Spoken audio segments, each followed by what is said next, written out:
what his position is based upon his political motives.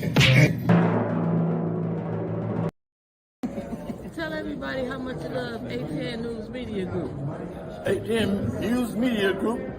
I love them because they got the message to Sports Negro up in California for burning them jockeys from under the bridge and sending them to Flint because nobody recognizes the dark man no more. They rather to burn them out and talk about NRA, Negro racket ass, and you ain't getting no.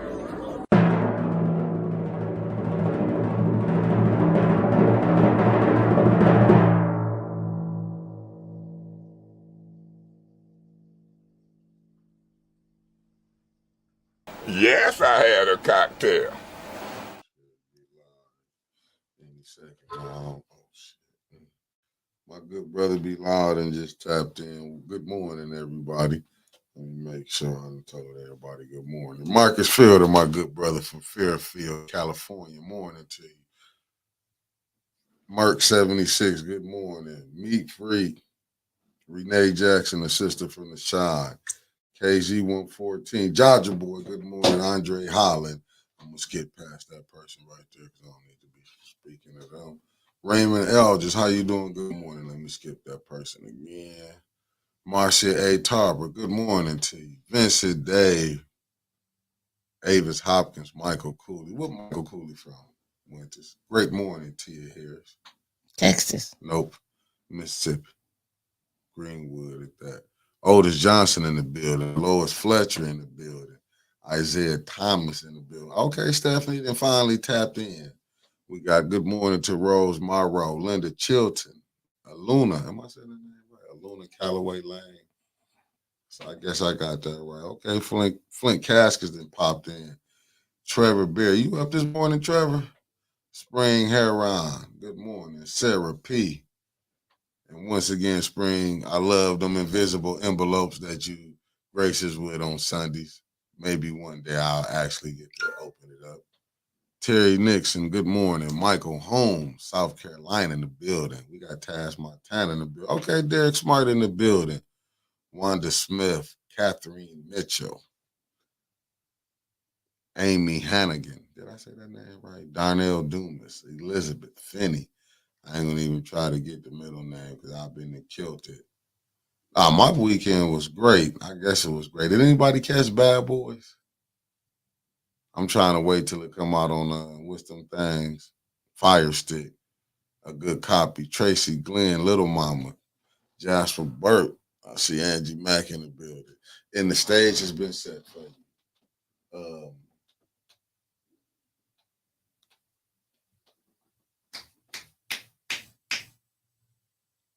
Now, when you know, let me see who this is. Okay, like I said, everybody in the building. Oh, it was good. I want to go check it out. Damn, I ain't finished yet. I want to go check it out. I'm gonna go check it out. Bad Boys to see what it is.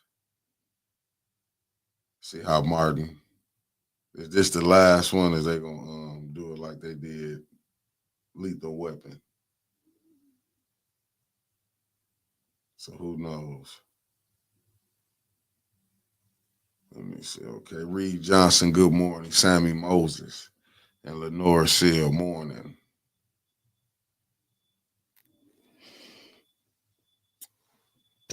And, I want to be a country singer.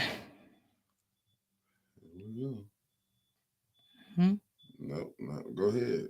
Sing away. Jolene, Jolene, Jolene, Jolene. Tony Barber. I've seen so many cowboy hats and boots this weekend. Jay Williams, Megan Swanson. I want to be a country singer. Jolene, Jolene, Jolene, Jolene. Don't you come for my man, Jolene. Oh, they got nail polish for teeth. No, you can't. I never seen nothing like that. Man, they come out with everything. Oh, okay. So, I'm gonna go check it out. No, you got me interested. Jolene, Jolene, Jolene, Jolene. y'all got into the. Why you looking at me like that? You don't like the Beyonce country album? It was the rodeo this Good weekend. morning, Christine Brown. Jolene. The devil has officially entered the Jolene. building. Patrick Jean would have do Janet Jolene. and Sandra Martin morning.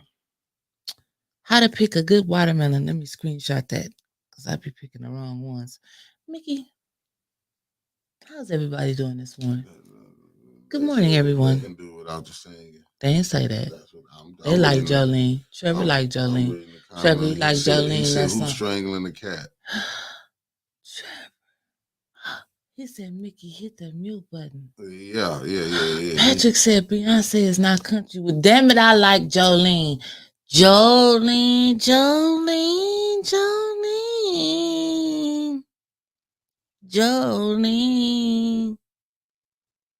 I like. I once wanted to play in the NBA, but it's too short. Yeah, didn't have the handles. Had the jump shot. My mama said that I sound like Whitney Houston. Only a mother can tell a child that. Put us in Black Lives Matter, Clio. For what? Miss Martin, good morning. Tyrus Walker. Jolene. I'm trying to figure out. Deborah over my Jolene. Has anybody seen? Was it rodeo really sold out? I don't know. Let's ask Harletta. I hope you wore tennis shoes, cause baby, she had 2 pair of boots and they was not to touch the ground. Did you really wear them boots? Please tell me you don't wear them boots. I'll say this. I didn't make it to it. Oh, Jeff said, Judy. I didn't make it to it though, but I was seeing people that was going to the rodeo and boy, was they dressed up. They was dressed. Yeah, I ain't never seen so many black cowboys in Flint in all my life. She said, nope, you didn't wear the boots. Good. Because them boots was not to be touched with no dirt, baby. I seen it. Hey, Ann. And in the building, Michelle Smith, Reva Unknown. Well, Jolene. I don't know. Hello, Mr. Jordan Sheraton is watching. I just seen that Jordan Sheraton is watching. Jordan Sheraton, hide. Mickey, while we have Mr. Jordan Sheraton on here watching with us this morning. Good morning, Michelle. Say hello to Mr. Jordan Sheraton. Well, good morning, Jordan. Say hello to Mr. Jordan Sheraton. Who is Jolene? Y'all don't know who Jolene is? Come on, man. Nobody watched Dolly Parton back in the day. What was that show that came on back in the day? I don't know. I was always getting my hair braided on Saturday night. It had that hee-haw. Hee-haw. You remember that? I didn't watch that. I usually watch people that look like me.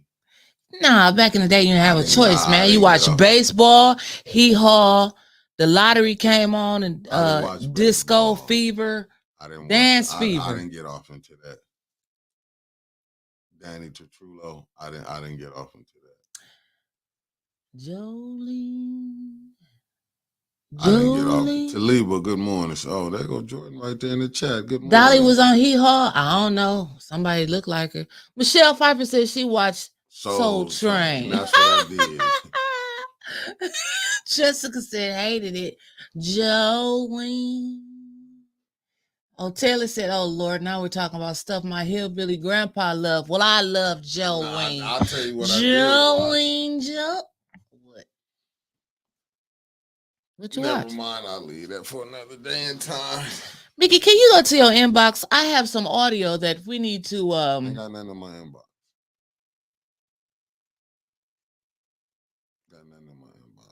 In your Facebook? Nothing at all. You talk about this YouTube stuff right here. Yeah, dog, right there. This what you want right here? Yeah, we need to play I that. been had that up, man. Reba Reba McIntyre. What's it, McIntyre? Reba. Reba. Music singer, Reba. What's Reba name? Reba McIntyre. That's what I thought. Hee Haw was that Confederacy music. Well, I ain't had no other choice but to watch it because I think it came on before the lottery. You know, everybody had to watch what's her name? Aggie Lucette. What was that lady name? Aggie. All I remember is Aggie. Oh, She put them numbers out. Everybody watched the I lottery didn't know back her in the day. name. I didn't get that in depth. She but I was watched it. family. Nah, man, I watched it. Everybody was like, "It's Aggie on." Everybody knew who Aggie was in the black community. I don't think we did all that. Man, everybody knew who Aggie was. Thank you, Miss Lois Fletcher. She said she knew all the Hee Haw songs. Hey, Angie, that's what she didn't even let me come up there and get no money and nothing. That's what I'm saying. I'm about done with this, though. But let me go ahead and get to this. You know, we got a little stuff. But I ain't just the same one that you sent me, right? Hold on. Let me go. Let me do this. Let me do this. Hopefully they don't mess it. Joyce said, Patrick, I'm in Huntsville. Patrick is not in Huntsville.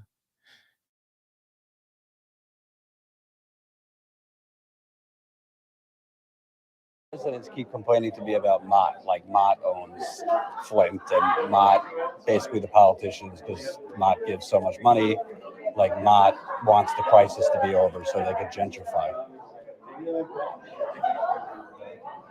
Is that a big elephant in the room? Did you get the civil rights study?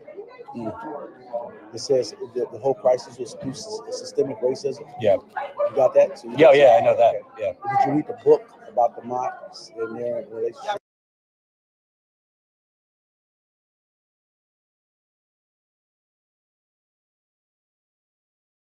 Yeah, I'm reading it right now. So they don't give $100 million to a cause because they just say we want to help out. Right. They picked the first two emergency managers. So I mean, so there's a lot to be. Your documentary is documents based, but they picked the first two emergency managers, which names you never hear in the criminal culpability, which is Mike Brown and Ed Kurtz. Ed Kurtz is the one that made the decision to use Flint River water. Darnell Early is the one that pulled the trigger. This is why I stopped shopping on Amazon.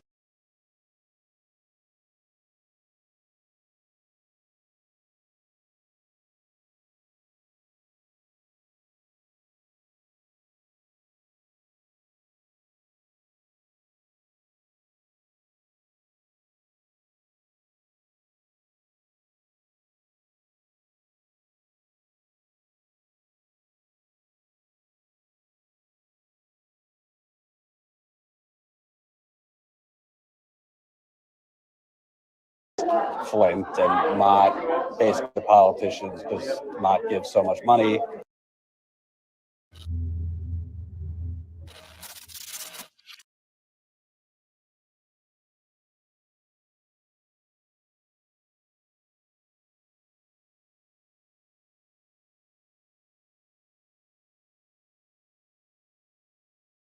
You unmuted. It's Monday morning. Listen, a lot of people didn't know. Mickey trying to get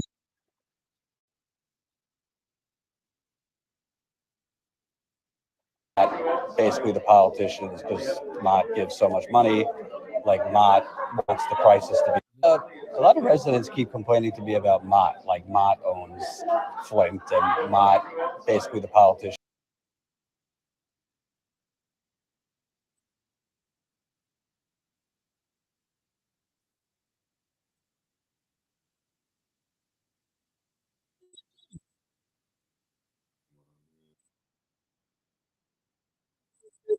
I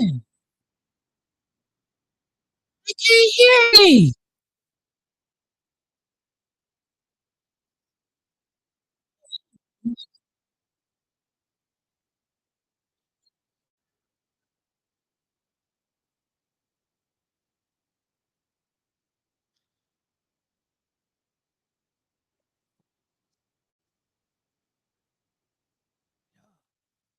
That was Jordan Sheridan. He was recording Sheldon Neely.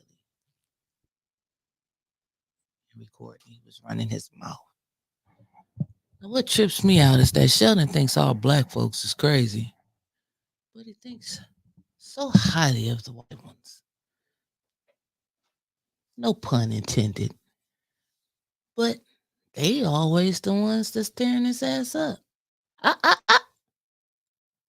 gave you a chance to come on 810. Maybe you want to rethink that now so you can come on here and explain it. But we don't want to hear your explanation right now. Listen, you guys got to go read the whole article. Jordan Sheridan got a book coming out, I think in August. And Jordan may be popping up on here.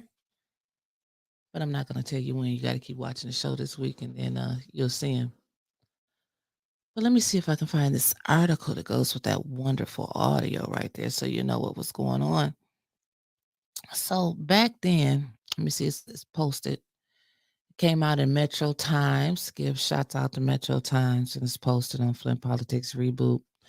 So the recorded conversation was revealed in his upcoming book, We the Poison, Exposing the Flint Water Cover-Up and the Poisoning of 100,000 Americans. So in a recorded conversation obtained by the Detroit Metro Times,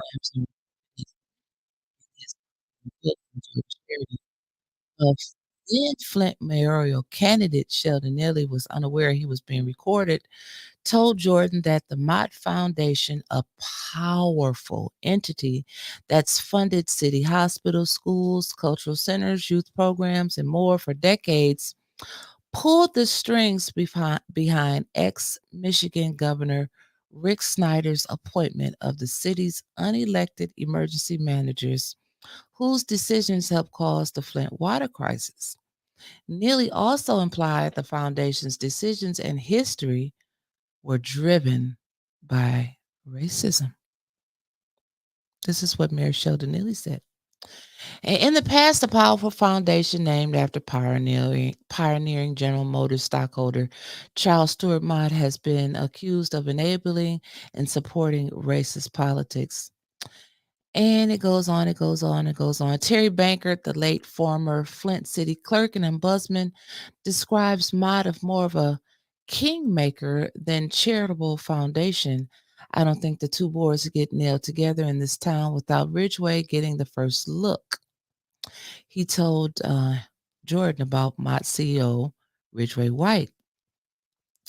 Jordan goes on to say many residents that he's spoken to over several years expressed suspicions and criticisms of the foundation, viewing it as an entity aiming to gentrify Flint and drive poor and minority residents out. So when Sheldon Neely, fresh off announcing a run for mayor, approached Jordan at a church event in Flint in April 2019, he decided to ask him about Mott. And he suspected that he might have loose lips, so he also didn't trust him, as the article says, and so he didn't want him to spin or say that he misquoted him, so he recorded him. And this is a good point right here, which I have said before, and people told me I was wrong. Michigan laws allow you to tape the conversation without someone's permission, as long as you are part of that conversation. So he hit the record button on his phone. He said, "What do you think about a lot of the residents keep complaining to me about Mott?" That's what Jordan said. And he added that residents had told him that they thought Mott basically controlled Flint's politicians and wanted the water crisis declared over in order to continue a citywide gentrification campaign.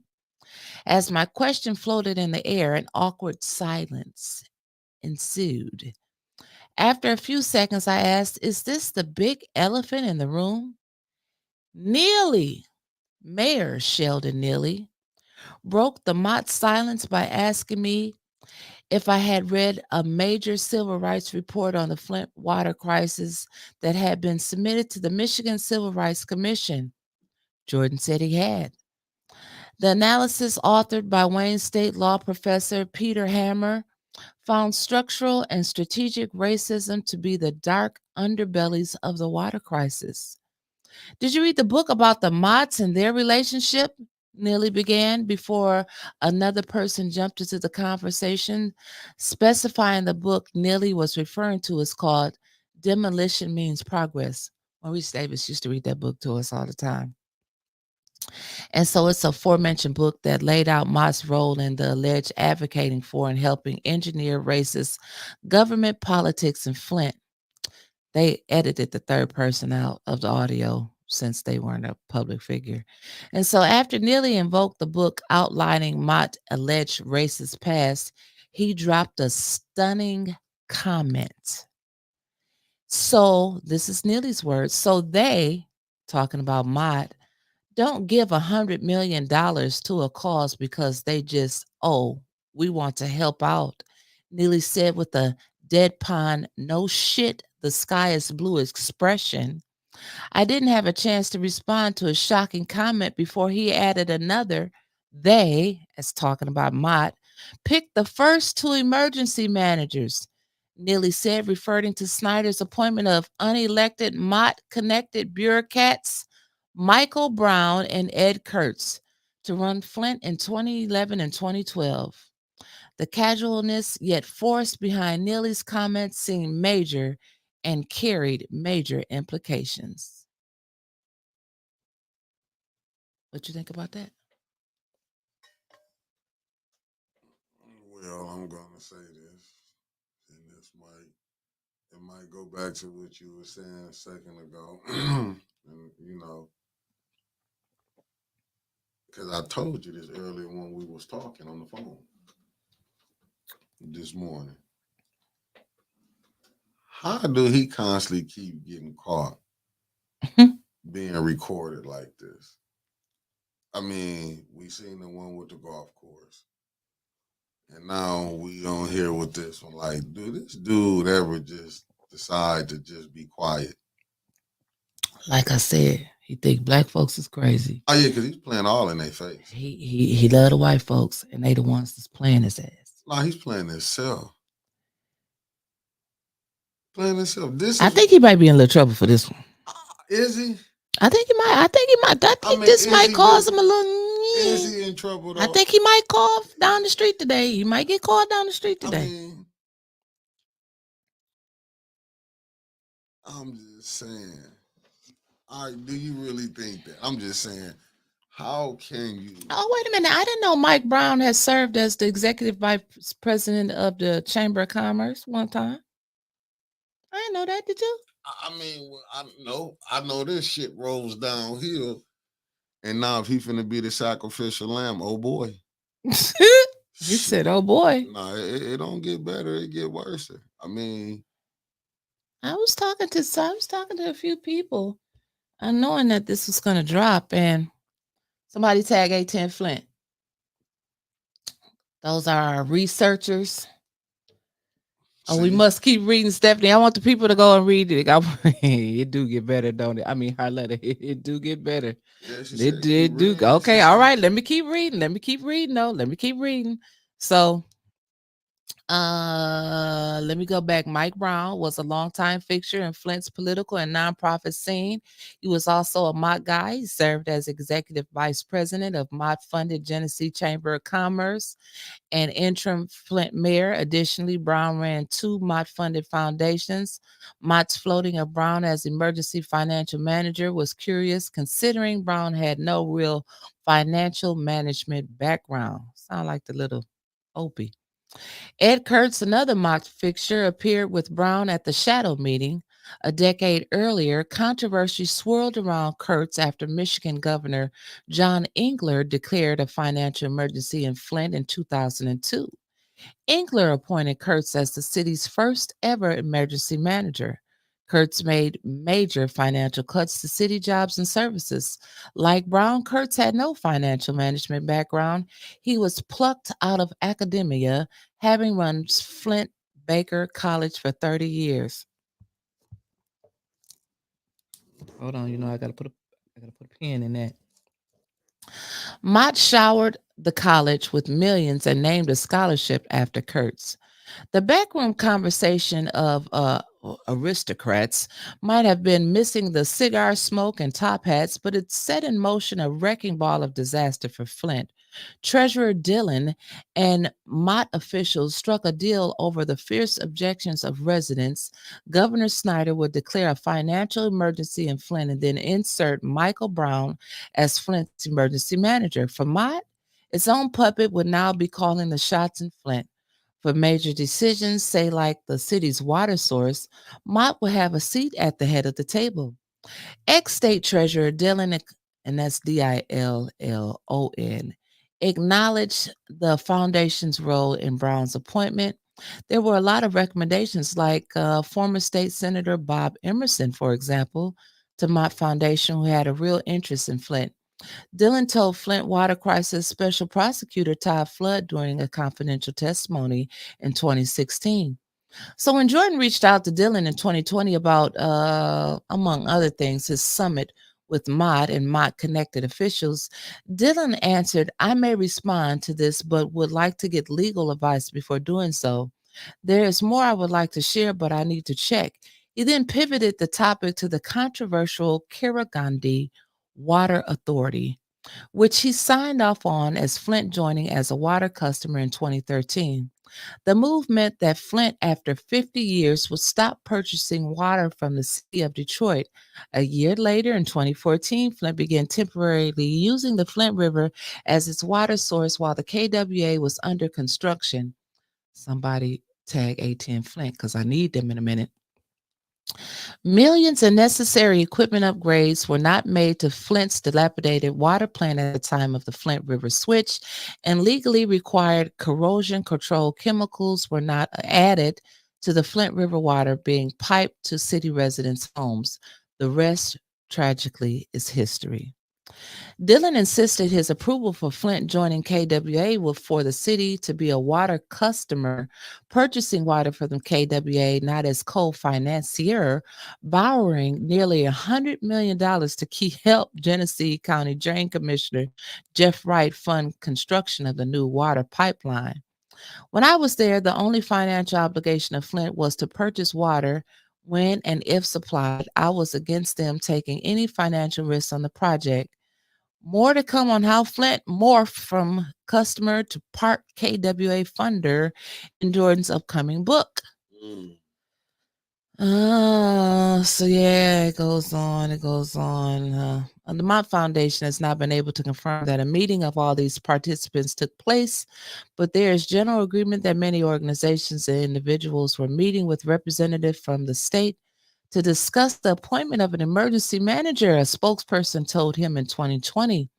The spokesperson disputed that the foundation picked Snyder's emergency manager or negotiated for their appointment. In the church basement, Neely didn't stop spilling the tea on Mott as Snyder's puppet master. He stressed that after years of the Flint water criminal investigation, Brown and Kurtz were names you would never hear in criminal. Who is connected to the foundation on the Flint School Board? Drop them. Drop the names. Yeah, drop the names. Drop the names. Who's connected? Yeah, drop the names, and I'll put them up. So in the church basement, he stressed that after years of the Flint water criminal investigation, Brown and Kurtz were names you would hear in criminal culpability. He added, Ed Kurtz is the one who made the decision to use the Flint River water. In 2020, Mayor Neely's office responded to requests for comment by disputing that he made the comments. To his recollection, he did not ever grant you an interview, so we have no idea how you could possibly be quoting him. You keep snapping your fingers. Y'all remember when Councilwoman used to say, "I know about your backroom meetings where y'all was drinking and drugging and got your women back there in your smoke-filled rooms, ooh, having a big old time." These quotes are not alleged. You can hear Neely's exact words in the audio. But the said spokesperson continued that the Mott Foundation's relationship with the Flint community is more than money, and Neely was thankful to the foundation for its ongoing assistance in our time of crisis. So Sheldon Neely recently dropped out as his, race for Kill D, blah, blah, blah. So I got another little bit of shit I'm going to just stir in the pot. If Jordan, if you are still watching, A10 Flint, if you are on here, I need you to do a little research. If you go back to the inception of the Karagandhi Water Authority Board, it should be some meeting minute notes. Sheldon Neely was a part of that at that time. And one Mayor Sheldon A. Neely pushed for Flint to go to the river water.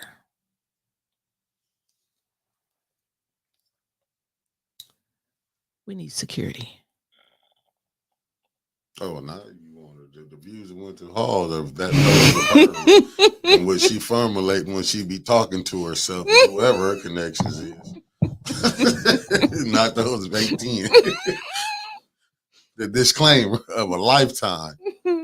Now you playing games. Now when you go to messing with them people there. I ain't messing with nobody. I ain't dropped that article. I'm just reading the news. I know it's the news, so you got to report the news. But we got to report the news. As my good brother and friend, Sheldon, the Reverend Thrill Kill would say, I done stepped in some boo-boo. Sheldon. No, he done stepped in some shit. He stepped in some big shit. Big shit, elephant type shit. But I believe he can get out of this. He not, because like you said, he got word salad. He gonna finagle. He gonna finagle, but it's a tape, man.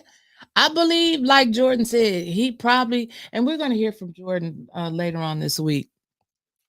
And I believe that Sheldon could have got out of this, but unfortunately, it's on tape. Mickey, play that damn tape again. We got 240 some people. Play that tape again. Why are y'all messing with that man? That man knowing he didn't messed up. I wouldn't want to keep hearing it. Like I'm Sheldon, I'm trying to help, but you know, he won't help us. He put our asses in the back of the room. So let's put him to the back of the bus. I think it's still hope for money to come.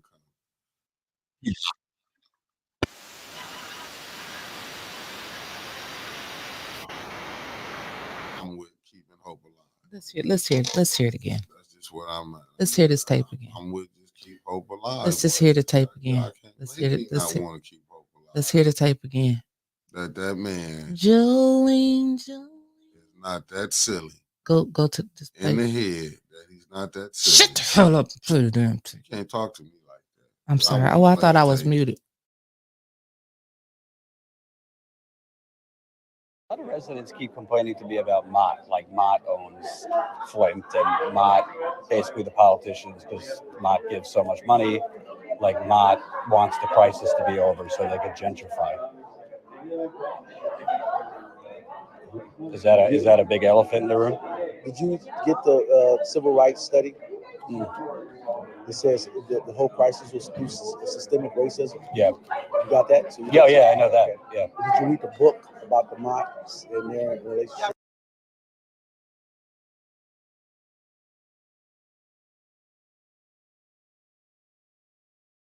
Yeah, I'm reading it right now. So they don't give $100 million to a cause because they just say we want to help out. Right. They picked the first two emergency managers. So there's a lot to be in. Your documentary is documents based, but they picked the first two emergency managers, which names you never hear in the criminal culpability, which is Mike Don and Ed Kurtz. Ed Kurtz is the one that made the decision to use Flint River water. Darnell Early is the one that pulled the trigger.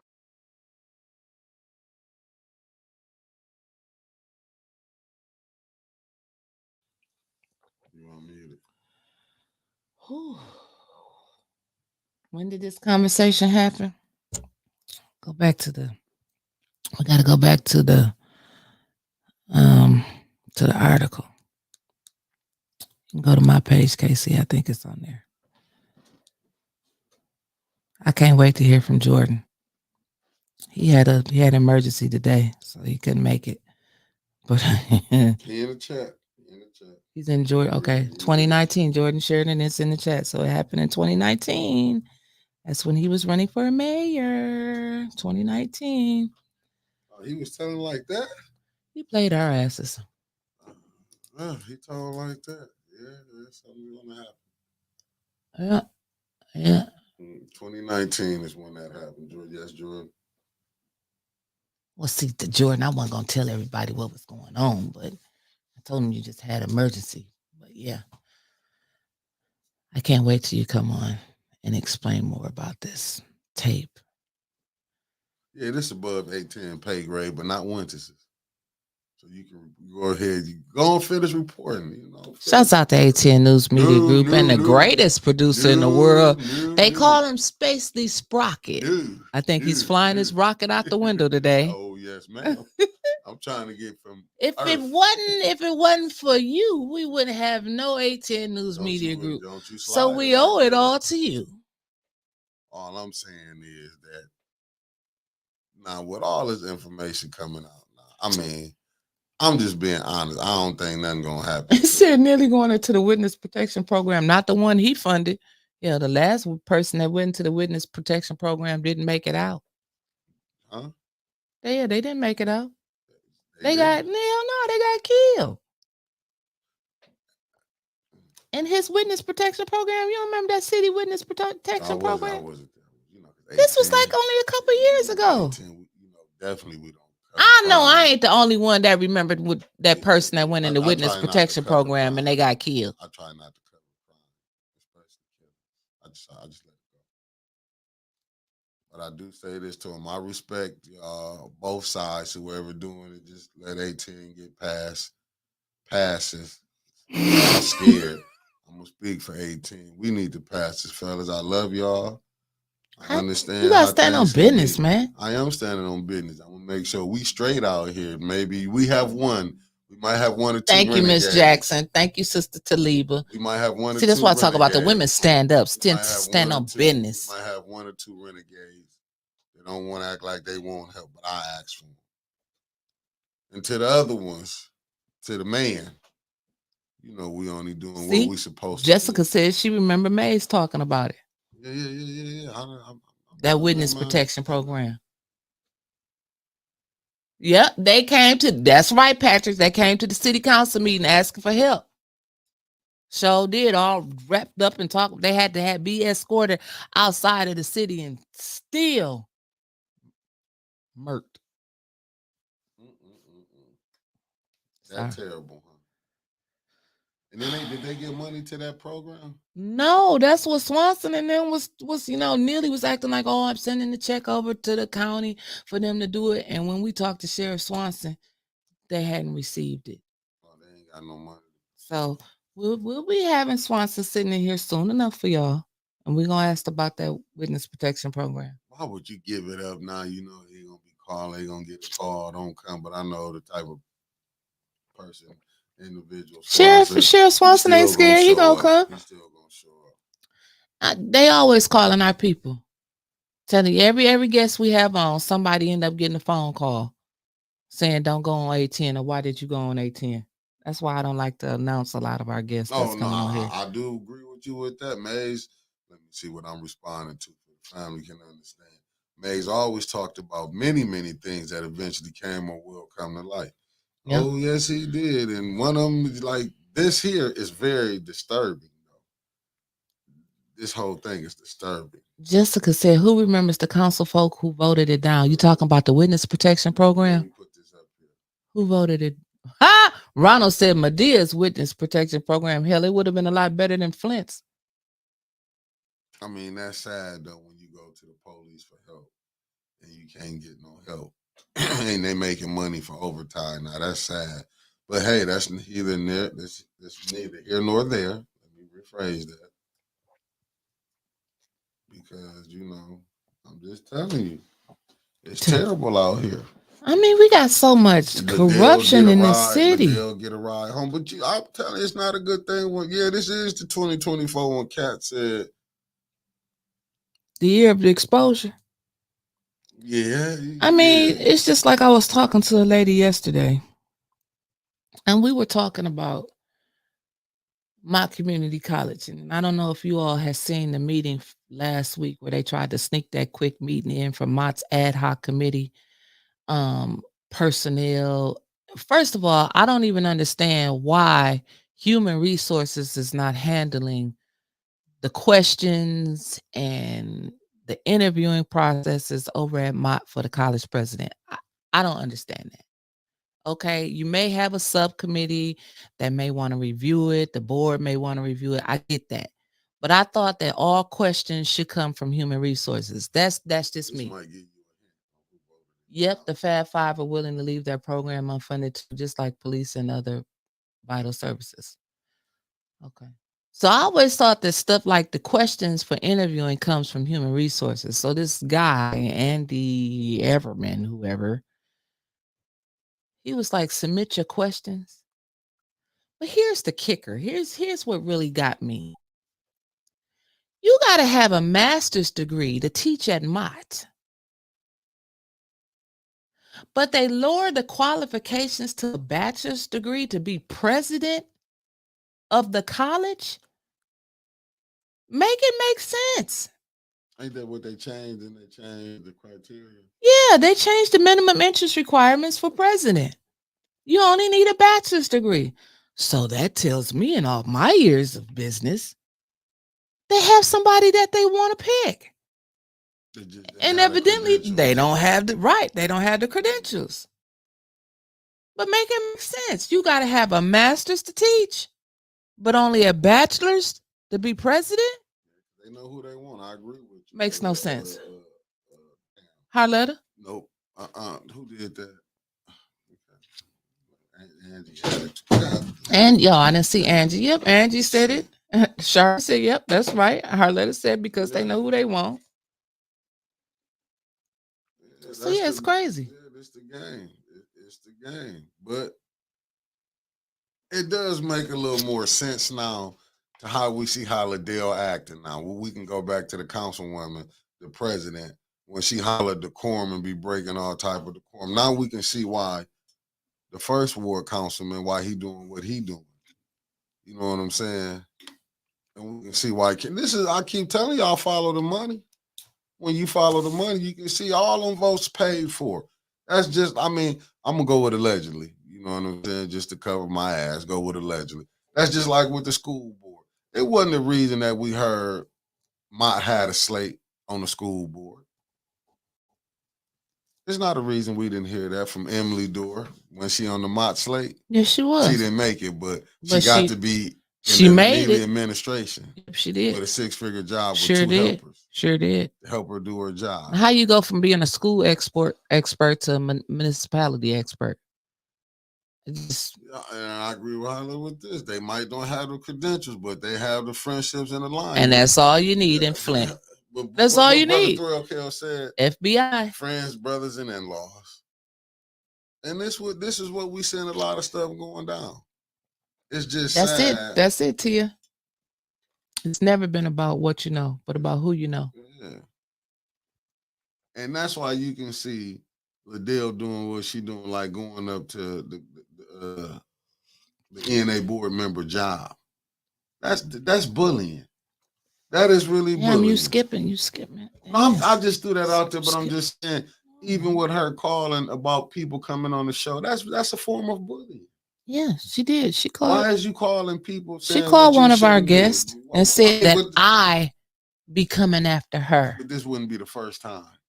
No, she's called my cousins Yeah, it before. wasn't the first time. I didn't got calls from my family about the show. The Not biggest about- bully it is on Flint City Council. You worried about who I interview on A10. You worried about who come on A10. I told you, quit calling my people. Quit calling my people, Adele. I don't call none of your people. I don't care who you talk to.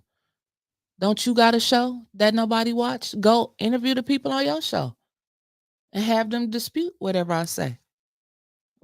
Does your show still come on? I don't know. Nobody watches it.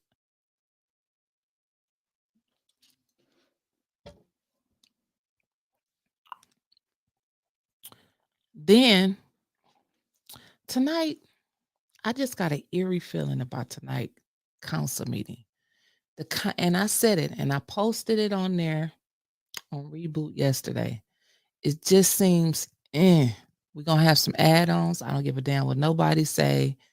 The agenda is just too clean, too quick, too precise. They're gonna come on with some add-ons. I don't know what they're gonna be, but it's gonna be some add-ons on there. What disturbed me the most was that why is council picking up the ENA board and trying to get rid of Miss Billy? You know what did they get rid of Mays? This is called what they call it political. When you try to take out your political rivals. This is what this is. They're gonna silence whoever, even with locking Art up for you know what I'm saying in the hallway. Then we come find out that wasn't the rule. Then they made a resolution to put us in the back because they didn't want us in the front catching everything that was going on. Right. You know, it is what it is. But we still got, I mean, what they thought cameras couldn't zoom or political retribution. This is really what this is. So, you know, they did the same thing to Eric. They finna do the same thing to Tanya. Then they just gonna work their way down. Whoever they get mad at. Because if you look at the rules that they set up, they didn't believe that Eva Worthing would lose her seat. That's why you looking at the first ward and you looking at the 7th ward, 2 selected ones. They didn't put them on there not to do a job. We know what this about. Neely losing, he using that 94. He bought the 1st and 2nd ward seat. I don't care what nobody say. You can say they can be mad and say they're not bought and paid for. And what I mean by bought and paid for, he put you in that seat to push his agenda. Because if you was a free thinker and you did it, all you gotta do is go look at everything they vote up. Is all Neely stuff getting voted in, along with their stuff? If have these people some way been connected, trying to get, some have got opera money, some trying to get more opera money. Was people on opera committees? Just go look at the people. I mean, my thing is, I get it. Because what you seeing is no different than when other people have did. They have stacked the deck. You know what I'm saying? When other people they tried to get, everybody have tried to get 5 and 6 votes. Show me a crew, show me a mayor who then got in, then have them 5 or 6 votes to go their way. Oh, they are starting. Oh, okay. They're gonna be reviewing the signatures today from the county clerk's office. They're starting today on Quincy's signatures. Quincy, may want to start cutting a little grass because they coming for you. Right. I'm just saying. Now, wasn't that kind of? Let me go back. That's weird. That's suspicious. Don't y'all remember me telling y'all that they was gonna make Quincy's ass the sacrificial lamb? Now, all of a sudden, Flint has fought for power during all of these recalls. And now the clerk's office is taking over with Quincy Murphy's recall. And they're the ones that's verifying the signatures. Bets come in now. I bet you $100 they going through. Seriously, just think about it. Wasn't that weird to you? That the state said, okay, we're going to let the county take this over. It's Flint. They losing shit. They messing up over here. We're going to let Dominique and his crew handle this. Stephanie, she said that's what his smart critical thinking ass get. Put that one up there. I like that. Raymond said, if Quincy gets recalled, does he go on the August or November ballot? I don't know, but I personally think it's too soon for him to go on the August ballot. I'm going to say November. And Gloria, right. He believes that he's going to be protected like Liddell. But he's soon about to get a wake-up call. He's soon about to get a wake-up call. You going to say your cousin? Stephanie gonna make me spit my coffee out. She said, clap on that. No, but I'll say this. I feel like I'm more realer than anyone. And I'm gonna say it like this, because man, him family, we might not be first cousins, but I will call him out. I don't get caught up in if this family or friends. You know what I'm saying? I get it. If you doing right, I'ma highlight. If you doing wrong, I'ma highlight it. So you know what I'm saying? I don't get caught up in, oh, this my cousin, oh, me and this person go back 20 years. If you fucking over the citizens of Flint, I'ma highlight it. Because then if I try to do that, then I'm being hypocritical. I can call out other people, but then when it come to mine, you know, I gotta sit back. I wouldn't do it disrespectfully, but you know, I will call them out. I ain't gonna be sitting up here. I ain't gonna get caught up when a person, because it's my friend or this and that.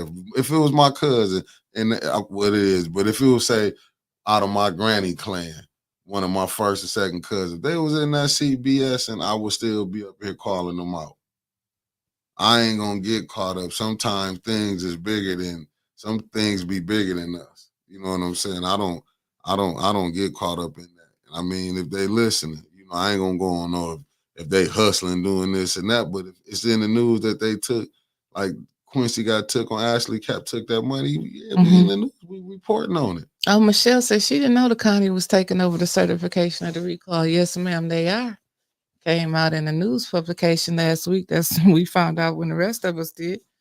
When the rest of y'all did. Yeah. Said that because they lost six sheets the last time. We heard Dominique sit right here and said it. He was like, if they would have lost 6 sheets in my office, things would have went a little differently. I'm thinking now you're going to start seeing the decline of the Neely administration. I mean, is it really though? Because this is, and I even said it this morning, this is where I disagree at. And I'm just being honest. The college degree, lying about that. Did they do anything? He still even with this, even with him running his mouth again, even with him saying this, do you think that the fires what's the name was worse than this that came out today? They needed him then. They don't need him now. They still getting what they want. They got everything they want. And they probably want more. It's still it ain't nothing else to give. Yeah, but how we know? We just assuming ain't nothing else to give. Dude, if you go down Harrison Street, right there where is that Chase Bank still there? Where, by that hair refinery place? They got the damn street blocked off because Flinton sold half of the street and didn't know it, then sold the damn street to somebody. Right. And the man said, you're not using my street no more. So he blocked off the damn street. Right. What's left to give? We heard Dr. Weaver say Ridgeway sent over papers to her office. He wanted the Flint River. Neely, did you give it to him? Hell, we don't know. I mean, they got state parks. They got everything they wanted. They got $94 million they have dished out to everybody but the residents. And they worried about tripods and the E&A board and some damn willow trees.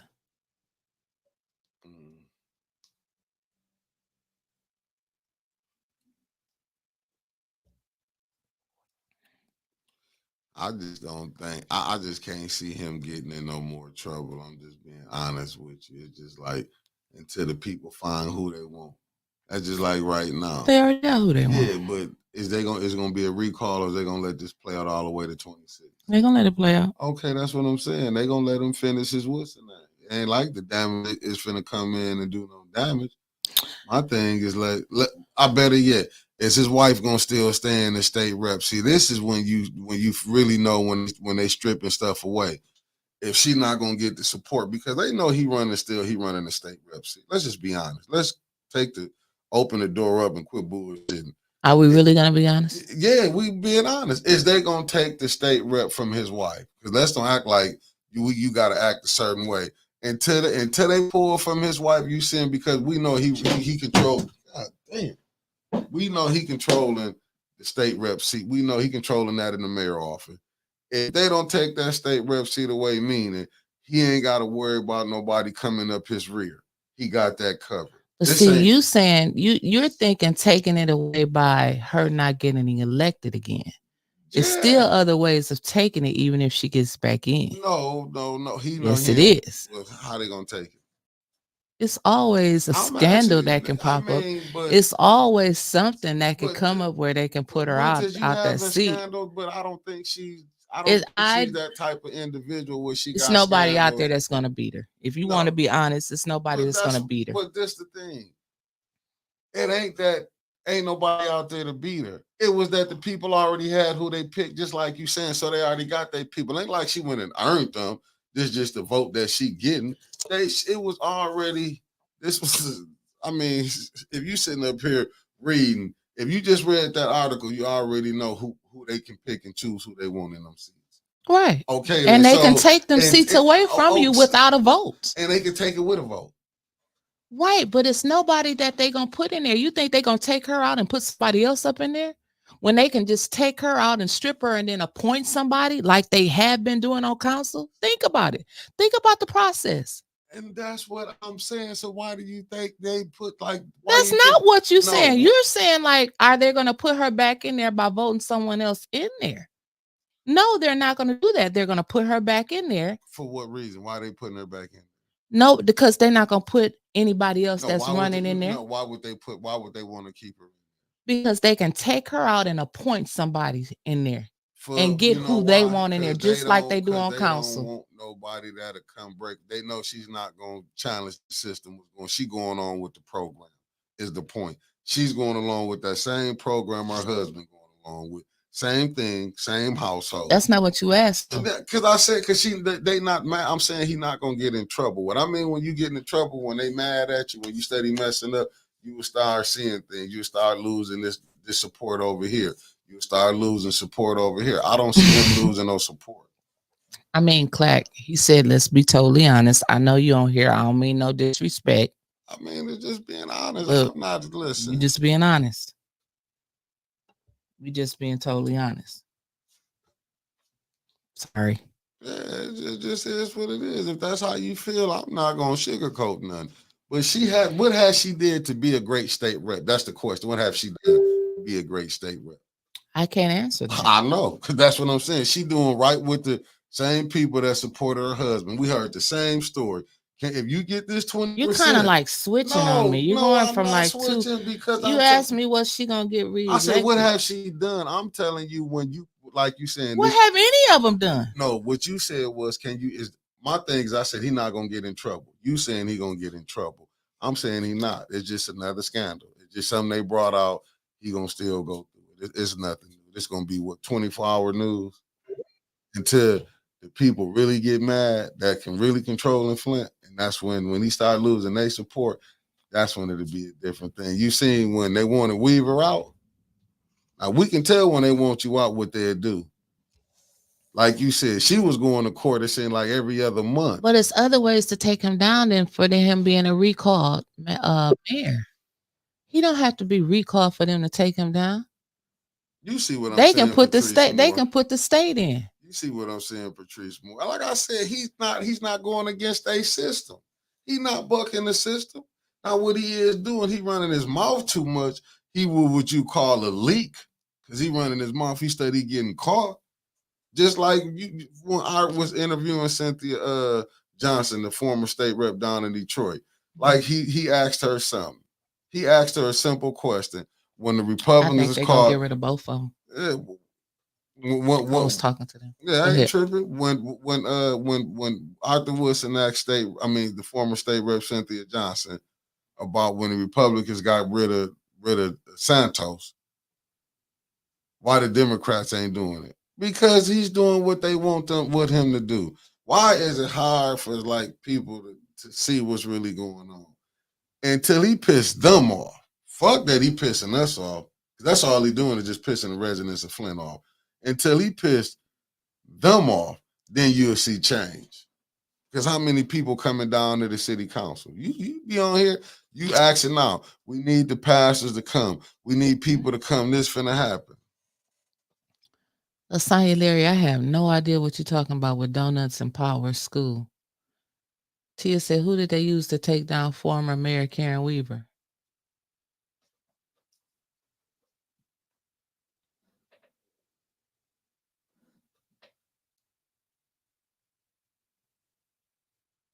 No, Mick, they have no more use for it. He I can't win. gotta see it, Stephanie.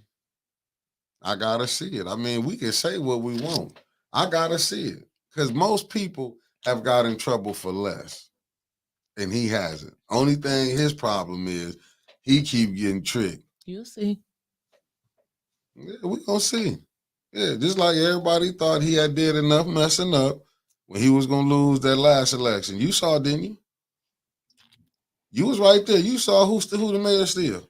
And what did I tell you that same morning No. when they called? No, what did I tell you? No, who's the mayor?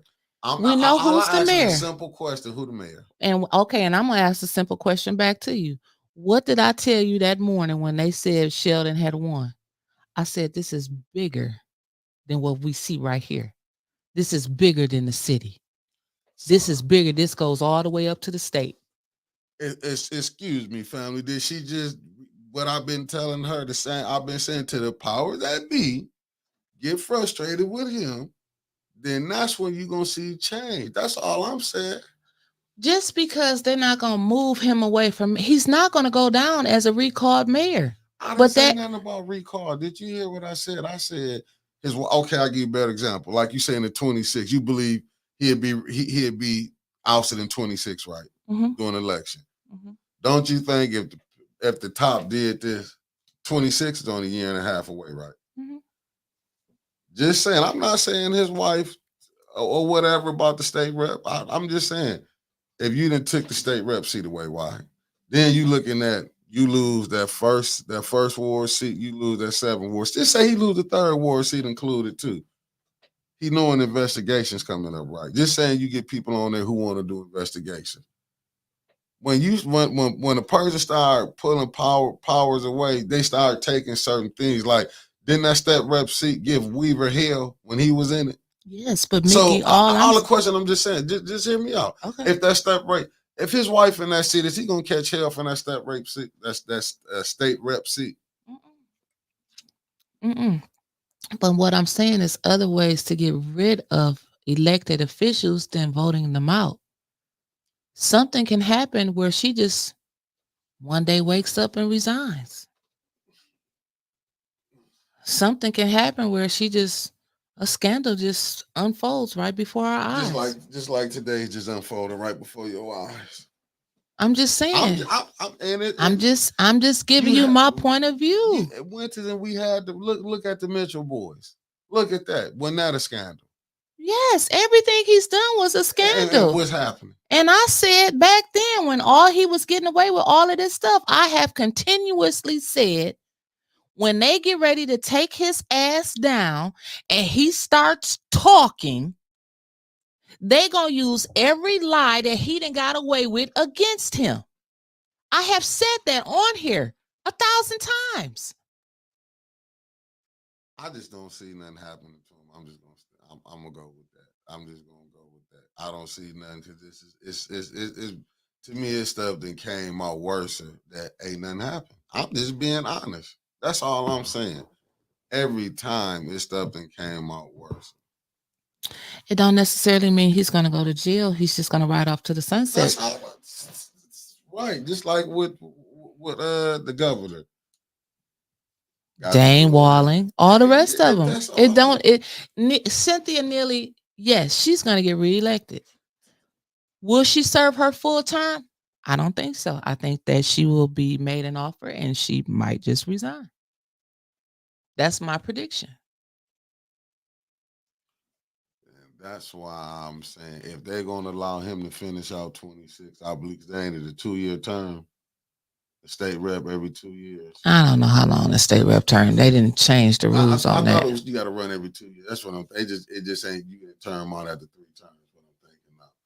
That's all I'm saying. They will let her finish her term just like he finished his term. Is what I'm trying to tell you. She's not doing nothing to go against the system. Thank you, Rico. Shit. Basically, they're gonna hold all this stuff he's gotten away with over his head to make him and his wife go away. So he can gracefully just lose the race in 26. That's making him go away. Yes.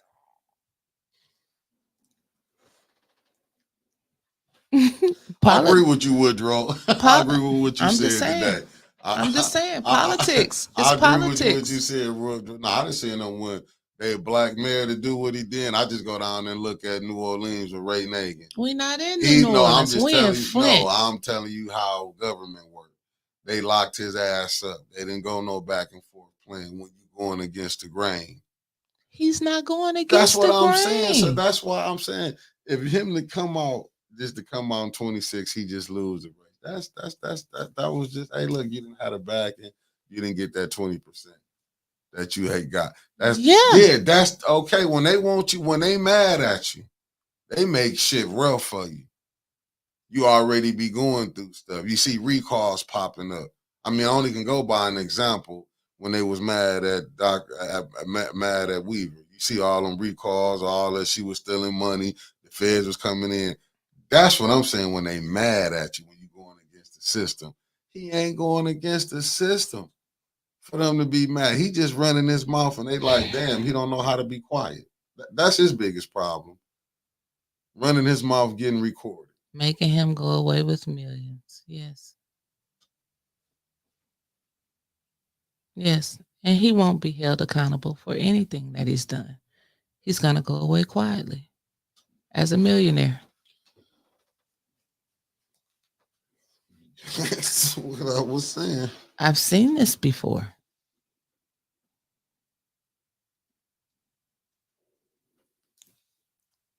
So, did you have anything else to add? Well, let's talk about. Did y'all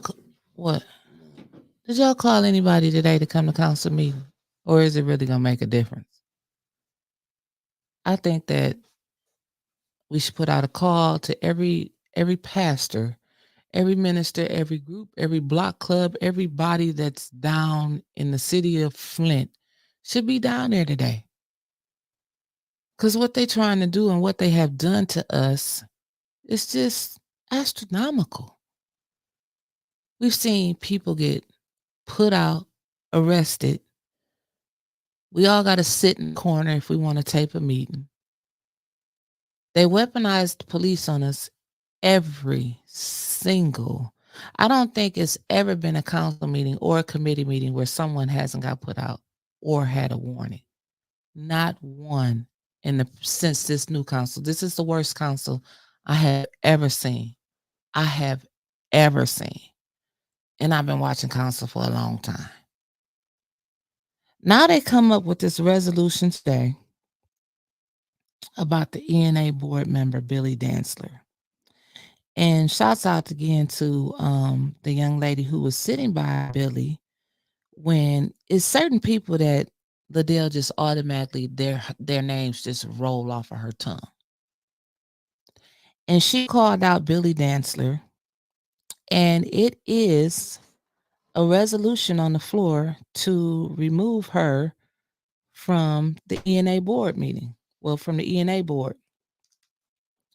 And today is the 10th. The ENA board has a meeting tomorrow.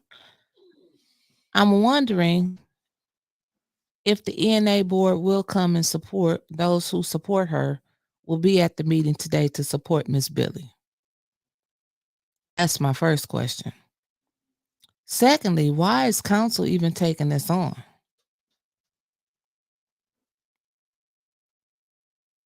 You ain't talking. No, I ain't talking. I don't know why. Shit, you know what it is. Just what Harletta said. I'm gonna put this out because this is going right back to what she's saying. You seeing Liddell moving off emotions. Like she said, moving on emotions totally different than moving politically. Let that sink in, and you see what's going on right now. They might think that they doing what Liddell doing is politically. You know what I'm saying? But this is really, she's doing off emotions. This whole thing with Neely is off emotions. Really, it's emotions on both sides if we just gonna be honest with it. It's just that he's in power, she's in power fire. They can sick the police on you. They can write little ordinance up. But where's the ordinance at when you got a councilwoman, a president that can come up here, she can call a person bitches, jump up. Where's they being held accountable? You're not gonna get it from the ENA board. but you see they ready to throw an ENA board member off. I don't know how people don't see what's really going on. It ain't like this is like we didn't see this was coming. That's even going to with the court system. Like we act like we forget that. A judge, this ain't the first time. Didn't a judge reverse his own thing in Eric Mays' situation? Didn't he reverse Eric his, Mays. Yeah, when Eric Mays went, then the judge reversed his what's the name? When Eric Mays got suspended, remember he came back and the judge reversed. I thought he just had a temporary injunction until he made a decision. And that's what I'm saying. Like you go into the court system. Like, why won't we be honest with ourselves? Tell me when a black person has got a fair chance in the court system. Now, if you really want to talk, let's be honest. All this FBI friends, brothers, and in-laws, this is real. This stuff is really real. When you can't even go to the court system and get help. It's all political. So that's what I'm saying. So if you know the system, if it's already, we cooked in it. So what can, OJ was once in a lifetime, Woodrow. And it seemed like since that OJ case happened, since him winning that case, we've been catching more hell than a little bit. Let's just be honest. Did OJ really win? For one win that we got, how many L's did we take on top of that? Shit, he won one case and lost everything else. Yeah, but right. They can change. Let's be honest. Let's just go back to the Michael Vick. Since we're gonna be real, since y'all really want to talk real, they went and changed the law for dog fighting to convict Michael Vick. Then change the law back. But didn't nobody say nothing about that. I keep saying I ain't the first one. I'm just repeating what I've heard other people say. They say justice is blind, but I'll be damned when we walk up in there, somebody is lifting it up. You look at these cases, you've been to seeing, y'all done seen judges been to set up there, donate to people that donated to people campaigns, and y'all don't think like we don't see what's going on? It's politics. Nah, that's corruption. Politics is corruption. Shit, what are you corruption. talking about? Nah, but I'm saying that's politics corruption. is corruption. Well, how you think? Well, then how you think? And you get told to go vote every year, so we're gonna vote our way out of this. Just tell me that. We're going to vote our way out of this. We're going to vote our way out of this. The Democrats going to vote us up out of this. I never said the Democrats was I'm not talking to you. I'm just talking to you. I'm saying I do believe we should exercise our right to vote. And I'm telling you not to vote. But what did you get? You vote. You vote. Listen. No, you're not telling us not to vote. No, I'm not telling you because I vote. But what are you getting? You really think we're going to vote our way out of this? You think we're going to get somebody like Joe Biden, he going to vote?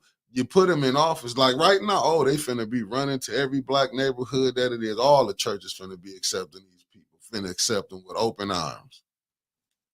And what happened the day after the election? When they get in. Shit, you couldn't even get HR 40 passed by Conyers, the late Conyers from down in Detroit. But every year we get every 4 years, 2 years, however they come, they study come in here, and this is what you finna have. When is I'm trying to figure. I'm just so coming down. And Jeff Calley, yes, and this how I feel coming in. Y'all act like y'all don't see this is going in down right here, Flint City Council. Get through out. But yet, when the people go see, they don't see Liddell saying that she can't do nothing wrong. Liddell looking, just like you said, she called Billy out when Billy wasn't even the one talking. But is that called harassment? It should be. But they not going to say it's harassment. Didn't nobody see nothing wrong with that? You even got the major news don't even see nothing wrong with that. Well, they had to do a roll call to vote to make her go back in her seat. But her friends, then that vote failed for her to go back in her seat. But that's what I'm saying. And that's why her friends getting recalled. And at the end of the day, when they get recalled, right, we got to hope and you pray that the right people who get in these seats will not sell you out. You got to hope. You got to pray to God that these people going to get in these seats and not do no wrong. They're going to be there. I absolutely agree on that one. You got to, that's just facts. You got to hope. I done seen so many people get in there. They were saying was great people. Then you like, damn. I mean, I mean, damn, I'm just being honest. I believe in politics. Unfortunately, everybody comes with a price tag. Yeah, even with the school board. What you like when That's they said they even politics. had a slate. Even with the ones you got on there. From the senior ones that was on there. BMS, let's just be honest. Let's just be honest. Show me show me where maybe one or two from these boards don't play games that be on social media playing games. We're gonna leave out city council. We're gonna leave because that's the easy one. How many We're gonna people leave from out the school board too. that played on Facebook? I mean, all of them have. I said no, let's just take because that'll be too easy. City council would be too easy. Let's just go ahead and go with the basics. Just go with the basics. Go, give me some. I'm just saying, city. I said the school board. No, give me some more. Like some more boards. You don't see no more boards on Facebook acting the fool. You don't see them playing games. Okay, Flint. Let's go to these out counties. Do you see these white folks on there acting the damn fool on social media? Flint. That's what I was going with Flint. I was just using Flint. You know what I'm saying? That's what I was using. I'm just saying, look at them. Because these people that we see all the time. Tell me, them same ones is tied up, invested up in the city council too. Are they not? Yes. So you gotta hope that you can get somebody in there. So it's just like shit. I don't like. Listen, if you already seeing who run this, if you ain't even got the residents willing to get up, the majority, it's some who do come out who be at that council. The Mott College board. I forgot about that. What about the Mott College board? What about them? What about it? They don't play games Not on Facebook. that we know of. I haven't seen Andy Everman on Facebook. That we know of. I'm just saying I haven't seen him. Have you seen him? I can't speak on. I just found out about him, but I'm watching for him now. I haven't seen him on Facebook. Yeah, he play games behind that table. He play games where it count at. In the boardroom. Okay, no, say the judge didn't reverse it. He just reversed his discussion. He's still standing on it, but I'm saying, but if you say something that's final, I don't get it. Like I say, I don't get it because she still could be suspended today or whenever, right? So they gonna still be trying to suspend her. Who suspend who? Tanya Burns. That's not on here.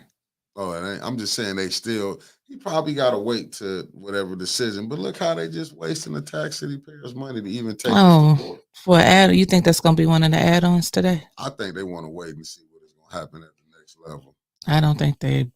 I think they will do it and make her fight it. But they do have some very interesting resolutions coming up that I already thought passed. Like I thought they gave Ernst & Young the money already. They didn't. That's back up again to give them another $738,000 today. That's in special affairs. Well, I don't know why people didn't think they was gonna get their money, man. This is what's No. crazy. I'm not. I'm just saying that's what's on the agenda. And that's the point that I'm making. He didn't put Leon on there for no apparent reason. He probably pissed off that he even got a run. Leon said he was gonna come on here at the end of the month. For what? Tell me for what? Like really, what's the purpose of even coming on? He ain't coming. I mean, what is the purpose for even coming on? Reallocation of ARPA funds, emergency water relief funds. So the administration and they want to use $250,000 for as long as the funds are available prior to any disbursement of funds of the Flint City ARPA's administration, compliance, and implementation. And what is Ernst & Young doing? To provide water. They're going to provide water as payment assistance. No, wasn't that somebody? Didn't we say balance out the water accounts from the beginning? Reallocated funds is going to move from one account to another. Duh. We said that years ago. Then they want to go on vacation. And then they want to schedule a public hearing for the removal of cause for Ethics and Accountability Board member Billy Dantzler. Resolution revolving at the law department.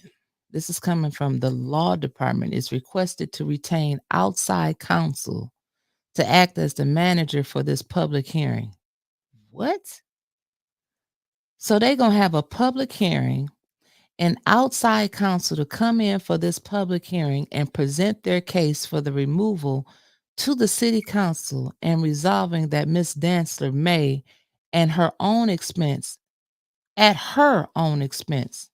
be represented by legal counsel at this public hearing. At her own, but everybody else gets. So she having a trial at council. Yeah, the games. That's what I'm saying. This is what you call. Was she appointed by Tanya? And who's they mad at? Tanya. Okay.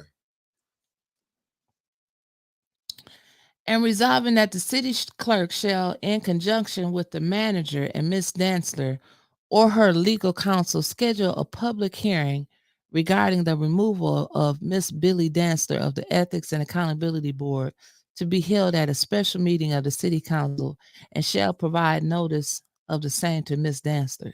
So the city is going to hire an outside counsel to come in and represent the city. Miss Billy got to go and get her own, pay for her own attorney to come in and represent her at this trial. At this public hearing. I don't know why they're even involved in this, but I am really looking, and we will talk about it tomorrow. I want to see how many Ethics and Accountability Board members will come tonight and speak about Miss Billy Dantzler and stand up for her like she stand up for most of them, or stand up for what's right. Should I leave it like that? And I agree with Elijah Green, what he said. That is not how you do that. That is not how a removal cause works. But they don't know. See, that's the thing, Elijah. They don't know. They thinking what they doing is they thinking what they doing is right. And I do agree with Becky B. It is a public lynching. But what they thinking they doing is right. This is how people get caught up in the situation that they being caught up in. The chambers won't be what? Who getting on your nerves? The chambers won't be full today. They want to give $2 more million of your. They want to reallocate ARPA funds for payment of uncollected trash fees.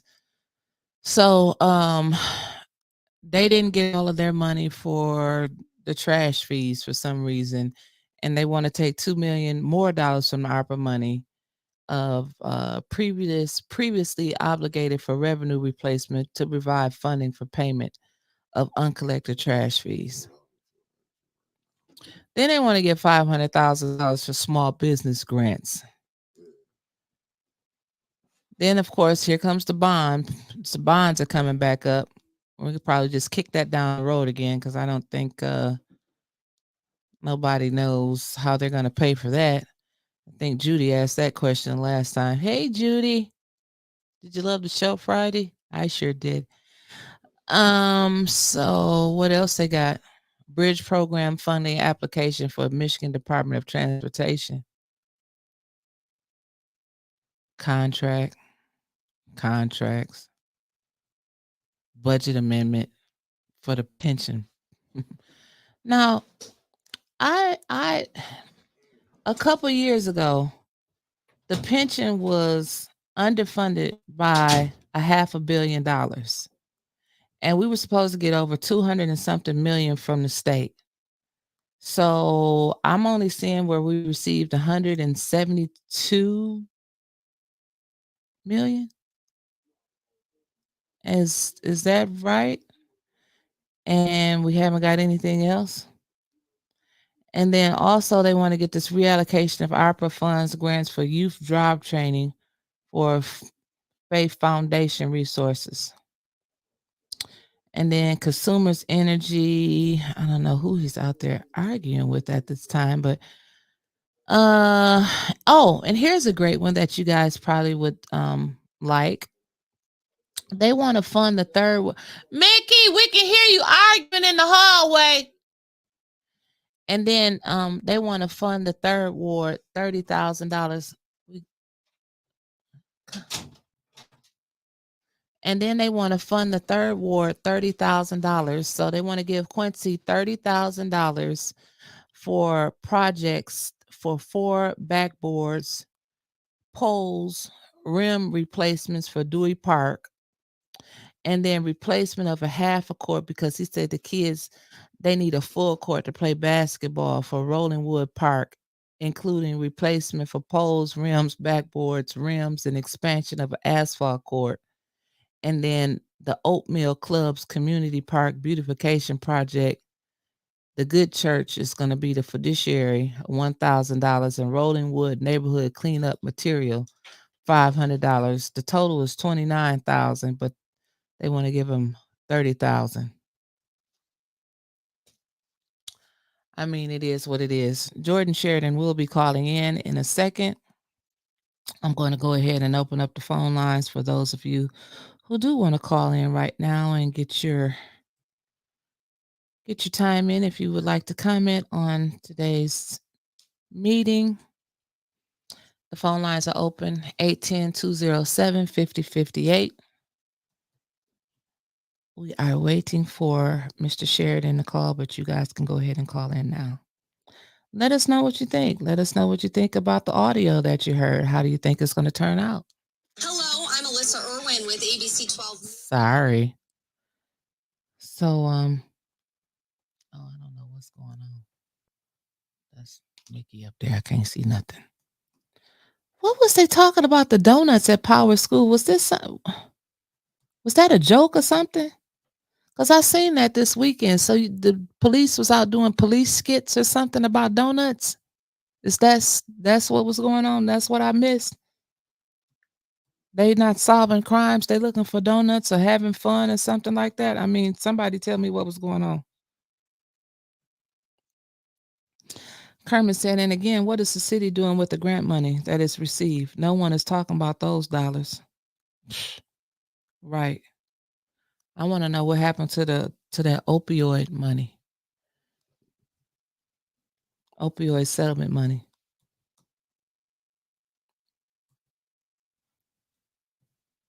This is crazy. But this is Flint.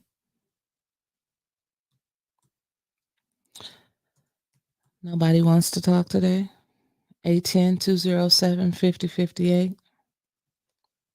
While we patiently wait for Mr. Jordan Sheridan to call in. I can't see your comments up there. I got to go to my phone to see him.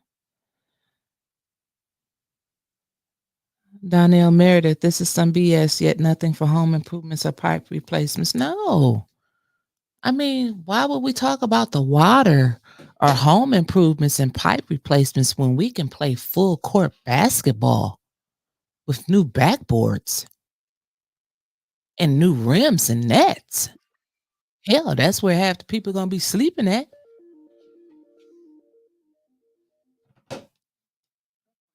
Call or 2 to decline. Press 1 to start the call or 2 to decline. Press 1 to start. The call will start at the beep.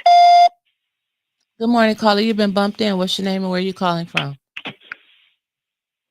Hey, good morning. How you doing? Pretty good. And yourself? Hold on, man. How you doing? Turn that stuff off. Hey, what's going on, man? How y'all doing today? Pretty good. And yourself? I've been listening in, and y'all just blown my point up completely. We got to get 20 to 30% more of our uninvolved voters involved, and that's about the only way we're gonna change this because it makes no sense that Michael Clark don't have a whole lot of support. There's a lot of support that should be behind Michael Clark that ain't there. And the reason why Sheldon Lilly got elected and reelected was 1,000 lies that was told against Karen Weaver. So many lies told against that young lady that some residents still think she's a thief to this very day. So the only way to change things is to bring more new people in the game. I've been looking at a lot of deaths, and I'm sad to say that a lot of these people that are passing away were people that stood with the little man, that voted in favor of the little man when it went to the poll, and we're losing them. So we just gotta replace a lot of our voters, a lot of our voices. I'm looking at, we lost Eric Mays, we lost Brian Nolan, and I'm looking at flip-floppers. And I want to send a shout out to Anna, because even though she wasn't talking to me, I listened to her, and I am going to follow her advice, because you do have to watch some of the people that are people can take opinions of them and pin them to you. And like you can always wear white, and this person always can wear black, and then people can say he always with that black. Whatever going with the black side would be your conversation, and that ain't fair either. Everybody should be judged on their own accord, and people should be based about what improvement they can do for their city. Rich, can we pin this and I call you back? I got Jordan Sheridan calling in, and I promise I'll call you back. Yeah.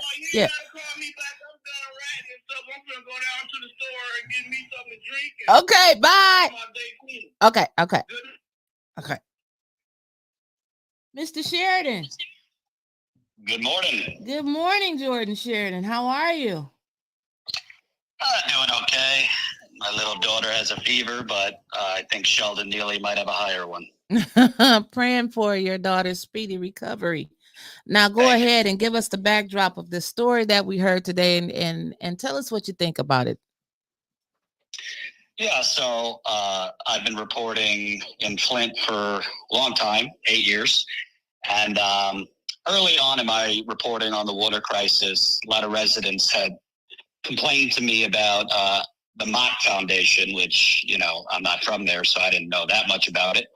But, singing the same tune that they kind of own the politicians, own the city, control the government. And I looked into it as much as I can, but, I wanted to talk to politicians, and if they own the politicians aren't going to talk. Mm-hmm. So I was there in 2019, premiering a film that we worked on. So we were at a local church, and I was in the basement, and Sheldon Neely approached me. I had never met him before. He had just announced he was running for mayor. I had heard quite a few things on him, not so good. So we started talking. He started, talking to me about, at the time, Mayor Weaver, criticizing her. So I kind of appeased him and then moved on to what I wanted to talk about. But, I figured, I think he knew who I was, but I don't really think he knew I was, a hardcore journalist. So he was pretty free in what he said. I decided to press record on my phone because I thought he would spin that I misquoted him or, was making something up. So I recorded it. And I asked him about the Mott Foundation, sharing that, I had heard all these things, that Mott owns Flint. I had heard that they pulled some strings behind the scenes that helped cause the water crisis. And he very openly, he said to me, first he asked me, did I read the Civil Rights Report, which was written by Peter Hammer, who's a professor. And that report basically found that systemic racism caused the Flint water crisis. So I told him I had. And then he asked me if I read a book called Demolition Means Progress. And for those that don't know, Demolition Means Progress is kind of like, I would call it the Bible on Flint. And it has a whole chapter on Mott Foundation in particular and its history in the 20th century of really enabling, supporting, redlining, obviously, racist housing policy, the school segregation, de facto school segregation. And it was very, I guess, controversial at the time that this author kind of laid out the history because, at least in the Flint media, Mott is only described as, a saint. So I told him I was reading the book and I knew what he was talking about, that particular chapter about Mott and its, alleged racist past. I had heard from other people a lot about Mott and its former president, who's dead now, Bill White, and, some not so great things as far as race.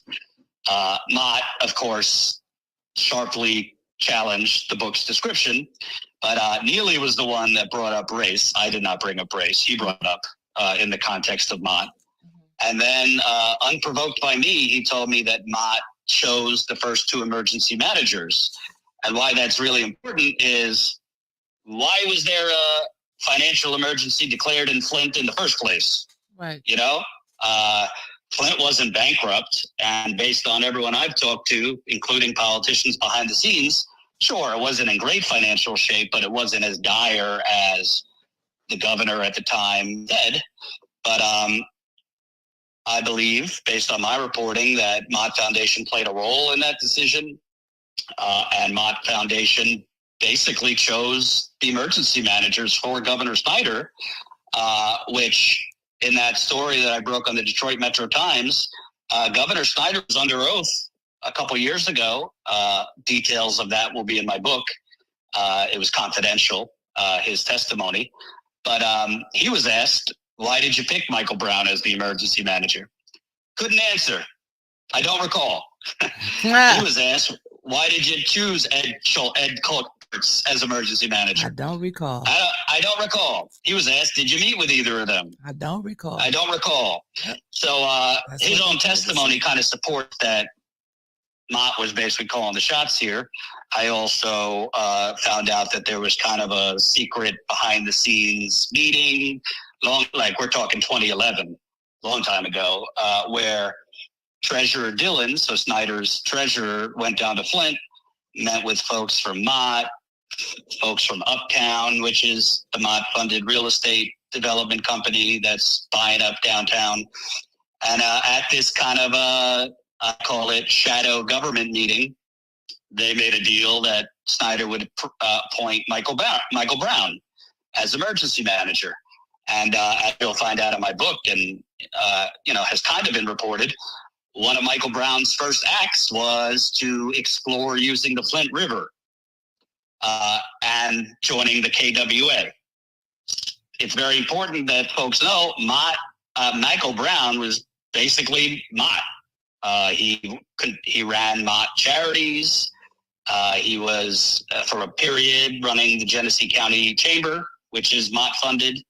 He was interim mayor of Flint for a short period, and I think Mott had a role in that, which Mott denied. I think there's been reports about that. But basically, Michael Brown is essentially, in my view, and others, kind of a Mott puppet. Same thing with Ed Kurtz. Ed Kurtz ran Baker College for 30 years. Mott named a scholarship after Ed Kurtz, and Mott has given money for that scholarship. They also fund Baker College. So it's all very Mott connected. I'm not saying Mott hasn't funded a lot of good things in Flint, but Mr. Neely, when he didn't know he was being recorded, his words were, Mott chose the emergency managers.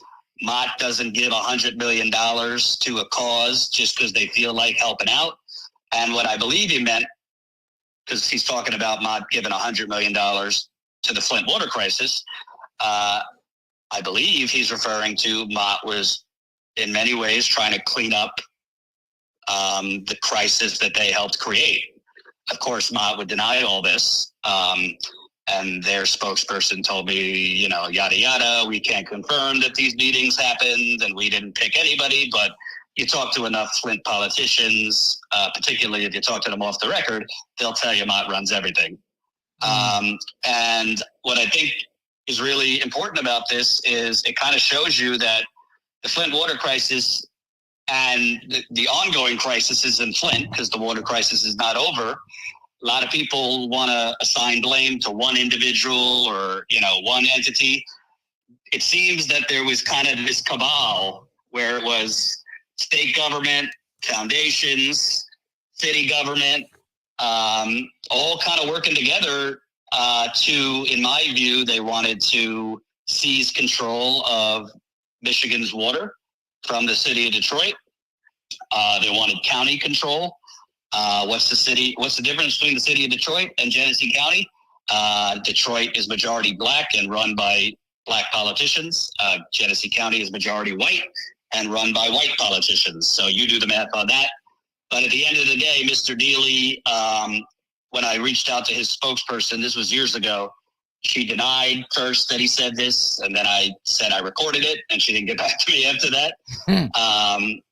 And, it's his words, so he could explain it, but I would give him credit, but he didn't say it knowing it would get out. But this is kind of stuff Eric Mays, the late Eric Mays, has talked about, and the few politicians with a spine have talked about. But I think, and Mayor Weaver, by the way, it's in my book, but Mayor Weaver openly said that officials for Mott, the chamber, Uptown, were trying to pressure her early on during the water crisis, 2016, to say the water is better, to say everything's fine, because they wanted the crisis declared over, because it wasn't helping them, bring in investment to the city if there was a ongoing water crisis. So, it's not just Neely saying this. Weaver said Mott was pressuring her. Mott connected people were pressuring her. And, Mott's got all the money in the world. I'm sure they'll spin this. I don't know if Neely can spin this. I doubt, considering your media, in my view, is corrupt, aside from you. I doubt they'll even cover this, but it's pretty explosive if you ask me that the current mayor said on tape, Frank, first off, he implied that they are racist. I think anyone that listens to this, he's implying that they have a racist history. I believe he's implying that they pulled a lot of strings that caused the water crisis. When he says they don't give $100 million just to be nice, I think he's implying that they played a part in causing the water crisis. And there's a lot more that will come out in my book, but this was just a little teaser there.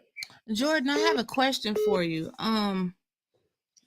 What's getting me is that why would Mott cause a water crisis for a city that they're trying to take over? Or do you think that they didn't think that this crisis was going to evolve like it did?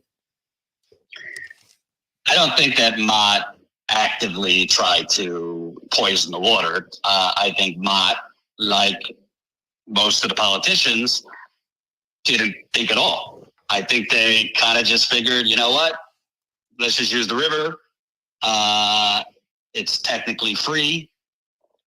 So it's all kind of running government like a business, that's what Snyder ran on. And that's what I believe Mott was thinking. We'll just treat it like a balance sheet. So if we use the river for free, we could cut down Flint's deficit because we wouldn't be paying Detroit $1 million a month. For about 2 years. We'd be saving money because that was the plan, to use the Flint River for 2 years. But I think they just kind of missed or ignored that major detail. The Flint water plant is like one of these Boeing planes missing parts. It's not, there were reports that said it needed as much as $60 million in upgrades to treat the water. It didn't even have critical equipment at the time they switched to add the proper chemicals. It wasn't just that they failed to add the proper chemicals, they didn't have the equipment to add them. So I think Mott, like many others, just kind of said, you know what, let's roll the dice and it should be fine on the river. And, I don't think they actively thought anyone would get poisoned. Right. But I also don't think anybody there spoke up when they knew. And this isn't new. I mean, I've spoken with people in and out of Flint government who told me that, Ridgway White, who is now the president, he's been in and out of City Hall whenever he wants. He's gone into, many mayors' offices, open door policy. There's been shouting matches with Ridgway and mayors. Mayor Weaver said as soon as she got in there, she had a mountain of paperwork for looking for her signature, basically giving away things, and she wouldn't sign it because she didn't know what the hell it was, and she was told, "Oh, well, this has already been agreed to with Ridgway." Mm-hmm. So I think there's a lot of questions. Unfortunately, I don't think your media is going to ask because people should know some of your media gets money from Mott. The Flint Journal over there is in a nice little building downtown, and I think it has connections to Mott. So it's unfortunate. And this is not only to Flint. I mean, there's a lot of powerful foundations in America that are in bed with politicians. But at the end of the day, questions need to be asked. There's a difference between making recommendations to a governor for who you think would be a good quote unquote emergency manager and basically dictating it for him. The fact that Snyder couldn't even answer why he appointed these folks, he couldn't even tell you if he met with them. Based on my reporting, Richard Baird, who was Snyder's kind of a right-hand man, recommended Snyder against appointing Michael Brown. But Snyder went ahead with it anyway, and I believe that's based on Mott. And in my story that was just published in the Metro Times this morning, you will also see former State Treasurer Andy Dillon under oath. He told Todd Flood, who was the special prosecutor at the time for the criminal investigation, that Mott, quote, made some recommendations for the emergency manager. So why was Mott so involved with the emergency manager? Why was the then mayoral candidate felt so strongly that when I asked, he brought up racism, I didn't. I'm sure his response, if he's even forced to respond to this, will just focus on the fact that I recorded him without him knowing. But, sometimes you got to do what you got to do as a journalist to get the truth out. Yeah. And it's legal in Michigan to record without their permission. I don't think Mott intentionally tried to hurt anyone, but I do think that they, for profit reasons and financial reasons and power, accumulating more power, was pulling a lot of strings that then caused the poisoning of Flint. Do you think that Neely will go down as a recalled mayor, or do you think that he will just lose the race in 2026 and just float away? Well, you would know better than I, but can't you only serve 2 terms as mayor in Flint? Nope. Oh, okay. Then I believe he will, because I think he's pissed off Mott Foundation. And generally, if you're pissed off the Mott Foundation, you don't get reelected. You can ask Karen Weaver about that. Right. Putting aside this story, I mean, I don't think Neely has an impressive record. I mean, literally the state of Michigan just took control of the service line replacement away from the city because Neely did not finish it. I mean, that's kind of a basic important thing, to replace the damn pipes. He didn't replace them. I don't see a lot of improvements in Flint unless you consider further gentrification, downtown improvement. The water is still messed up, even though he claims otherwise. I was just there. I'm still talking to residents who are getting rashes, their eyes burn in the water. Some residents saying the water smells when they get it. Little Miss Flint, around the 10-year anniversary, posted on social media water in her neighborhood that was brown. And they haven't replaced all the pipes. Nope. So, I know that Flint has kind of low voter turnout, but I think if more people come out, I don't think he would win re-election. There might be a recall campaign against him, and frankly, I think Mott might pull the strings against that. Because, I mean, the proof is in the pudding. It's on tape. He could try to spin it, but he on tape implied that they have a racist history, and I believe he was saying they have a racist president. And he was telling the truth, by the way. It's not just him. I have been told by several key sources that Mott dictated who was going to be the emergency manager. And why that's important is if they are putting in their people as emergency manager, then you have to assume they were part of the decision making for going to the Flint River, joining the KWA, all that stuff. And I don't think if we have a democracy, I don't think powerful foundations should be dictating government policy. Definitely not dictating a city of 100,000 people's water source. Mm-hmm. So I just think it's a shame because this is a big story, and you would think if the Flint Journal had an interest in informing the public, they'd report on it, but I doubt they will. No. Same goes for the local channels and the state newspapers. So you got to wonder how it is that a mayor in a major city is on tape calling a major foundation racist, and that they were pulling the strings, and it's not going to get any attention. To me, that seems like a story in itself. Right. He'll do a couple press conferences about the great things that are going on in Flint, and it will be swept under the rug. Yeah, but he won't probably win re-election. Yeah, and I'd have to, I don't know if any journalists in town listen to you. I assume they do, but I'd have to challenge journalists at the Flint Journal, Ron Fonger, others. Well, why are you in this industry? I mean, bottom line, why are you a journalist? I get it. You got kids, you got to pay the bills, but there's other things you could do to pay the bills. Right. Why are you a journalist if you're not going to even dig yourself? Fine. But if other people are going to dig, like myself, and they are breaking stories, this isn't my opinion. This is on tape. He's the mayor. Mm-hmm. It's the mayor. It's a powerful foundation. There's no argument that it's a major news story, and you're not even going to cover it. Then I would say you are helping suppress important information to the public. And I think there needs to be further investigation on Mott's role in the water crisis. I don't care if it was 10 months ago or 10 years ago. This affects people now still. Absolutely. But Mr. Neely, it would not surprise me if there's a recall. And even aside from this, I mean, I haven't spoken with anyone in Flint that had anything good to say about him as mayor. So. Well, thank you so much, Jordan. Tell us again about when that book is coming out.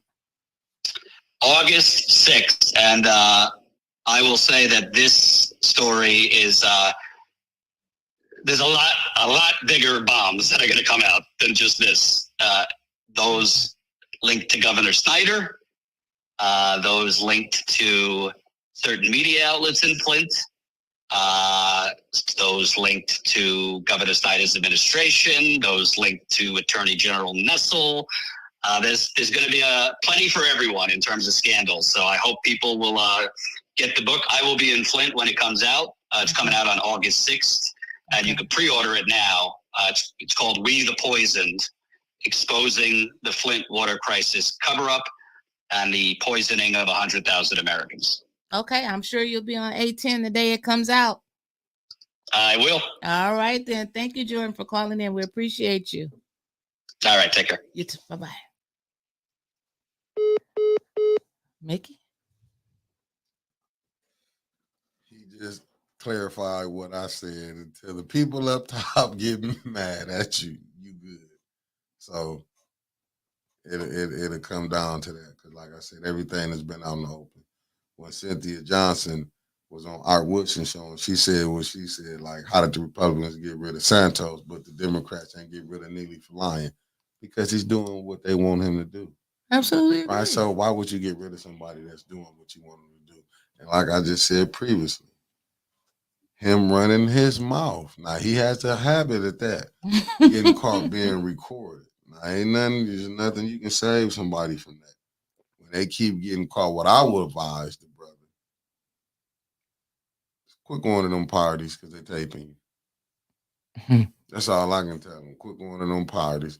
Because if that didn't got out, what else is coming out? Like he's saying, it's some more stuff gonna come out. But it just ain't him. It's people at the top. Yeah. Well, that's all I got for today. That's all we got. That's all I got. I think we're gonna end it on that. And we just waiting on Dr. Petroni to come in. So we're gonna give you an extended hour. Not the bump. It's Dr. Petroni because I have his time and everything right. So we're gonna give you a little more extension. I'm waiting on him to jump in. John said Jordan's not getting a Christmas card this year. No, he's not. And his guest is already here. We're just waiting on Dr. Petroni to pop in. We can bring everybody up. But I mean, listen, like I said, I'm just waiting to see what's gonna happen. But if he get to go out a couple millions in his pocket, all I can say was a job well done. He followed the assignment, but he ran his mouth too much. Maybe he could have got an extra time. It is what it is. Do 100% agree with you on that. He again, he won't go down as a recalled mayor. I still don't believe that. They got stuff on him. Neely is not dumb. He's crazy, but he's not dumb. So I'm sure he has something on them as well. He will not go down in history books as a recalled mayor, but I do not predict that he will win the next election. Again, Cynthia Neely, no shade to anybody. She will win that state rep seat, but I look for her to resign, or either they will be her puppet master. I mean, it's just written. I mean, it's already been written. Some things you just gonna have to face facts on. It's just already been written. So we will be tonight down at Flint City Council for special affairs at 4:30. I hope you call everybody that you know, call your preachers, call your groups.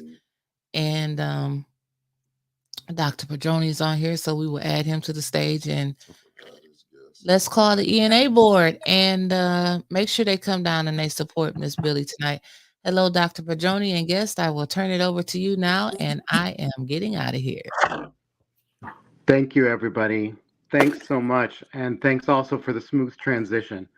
I am just logging onto my laptop, which is having a few problems, so I'm on my phone for now, hopefully transitioning over in just a moment.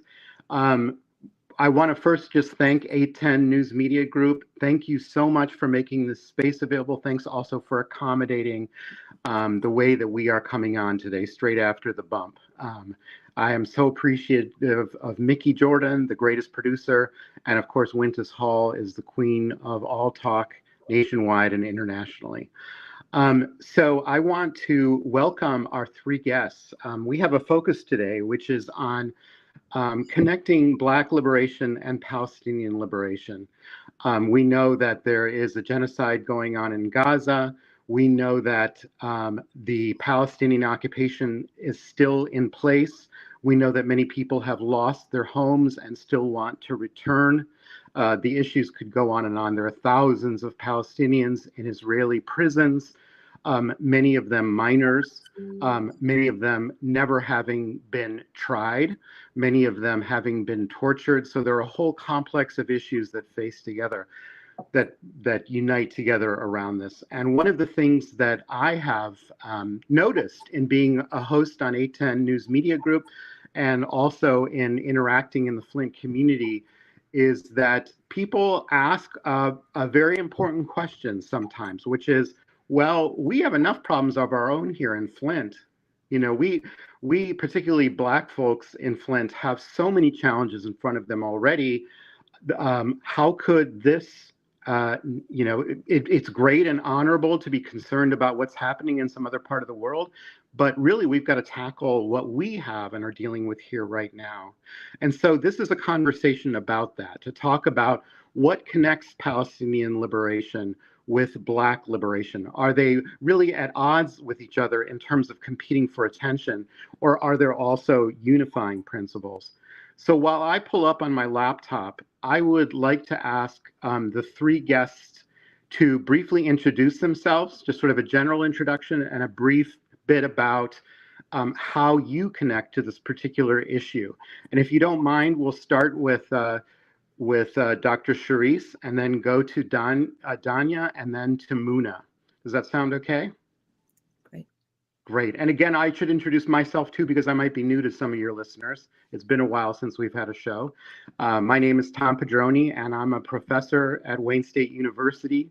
I've been involved with issues in Flint for the last year or so, part of my larger work to build coalitions among predominantly Black communities, which seem to have a lot of commonalities on how they're mistreated by the state and set up to fail by the state. I also have been very connected with the student leaders and now other faculty members and staff at Wayne State University around issues. Many of your listeners might know that there was an encampment at Wayne State University that was forcibly removed by police under the direction of our university president on May 30th, so just a couple of weeks ago. So Charisse, would you please go first? Sure. My name is Charisse Burden-Stelly. I'm an associate professor of African American Studies at Wayne State University. My work broadly covers the intersections of anti-Black racial oppression and anti-radicalism. My first book, which is here, Black Scare, Red Scare, Theorizing Capitalist Racism in the United States, was published in November. And while it covers the time period of 1917 and 1954, much of the architecture repressing radical and Black and Third World liberation struggles at that time applied to the repression of probably people need to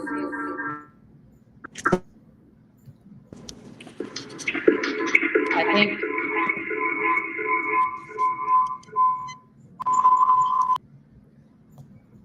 okay. Yep. So the repression that was happening during that historical moment very much resonates with what's happening now. I am actually on leave from Wayne State this year. I was on a fellowship at Harvard, and so I had the opportunity to attend that encampment and be tapped into what's happening here in Boston. I was also at the UCLA sort of post-encampment, after the second encampment got taken down during the strike. And so I've seen various of these student uprisings. And so I've been involved in that way, doing some teach-ins and political education. Thank you. Thank you, Charisse. Danya, do you want to go next? Yeah. So my name is Danya. I'm actually a Wayne State student. I'm entering my second year. I work with Students for Justice in Palestine, and I actually was one of the organizers of the encampment. So I help and work with divestment.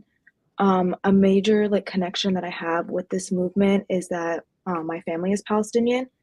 And even though I am third generation, because my family came here after 67, the Nexa, I've always grown up with protests and knowing that this is something that I have to do because this is my people. And then also these are just people in general. So it's it's personal to me, to be honest. And then one thing is that because I am older now and I have a little bit more power because I'm a voter now, I feel like I have more responsibility. I feel like because this is my tuition money going towards Wayne State, and I know, and it does not feel right knowing that my money is going towards, it's going overseas. And I just feel like there's so much that students can do. People don't understand that even though we're young, because we have this very specific place that we're in, which is an institution of education, and we have a little bit more protection than somebody who's working or would have a normal career. So for me, for example, I want to go into engineering. So I know that once I go into my field, there's going to be a little bit less that I can do. Whereas for right now, I have to do as much as I can now in the places that I can with whatever ability that I have. Thank you. Thank you very much for sharing that, Danya. And Muna, you are also based in Flint and involved in Flint, but why don't you go ahead next? Yes, thank you, first of all, for hosting us. I think this is very, very important radio show to spread awareness as to what's going on in Palestine. My name is Muna. I like to basically describe myself as a Palestinian activist. And I am also an academic. I have my academic history is diversified. I have a master's in public administration, another one in Middle East relations, and currently I am a PhD student at Wayne State University as well, writing my dissertation. The question of Palestine is very personal for me, having been born and lived in Palestine until 19 years of age. I experienced firsthand what it's like to live under a system of oppression. I experienced what my people are constantly experiencing for over 76 years now under Israeli occupation and settler colonialism. So for me, this is very, very personal. And I can't wait to share some of the experiences with you guys. Okay, so there we already see one way that it's directly connected to Flint, right? And that there are people who live in Flint who have direct family relationships and also direct personal connections to the circumstances back in Palestine and in Gaza as well. So I thought we'd go next to tackling the question that's really at the center of it, or at least of the show today, or at least to begin to explore and unpack it, right?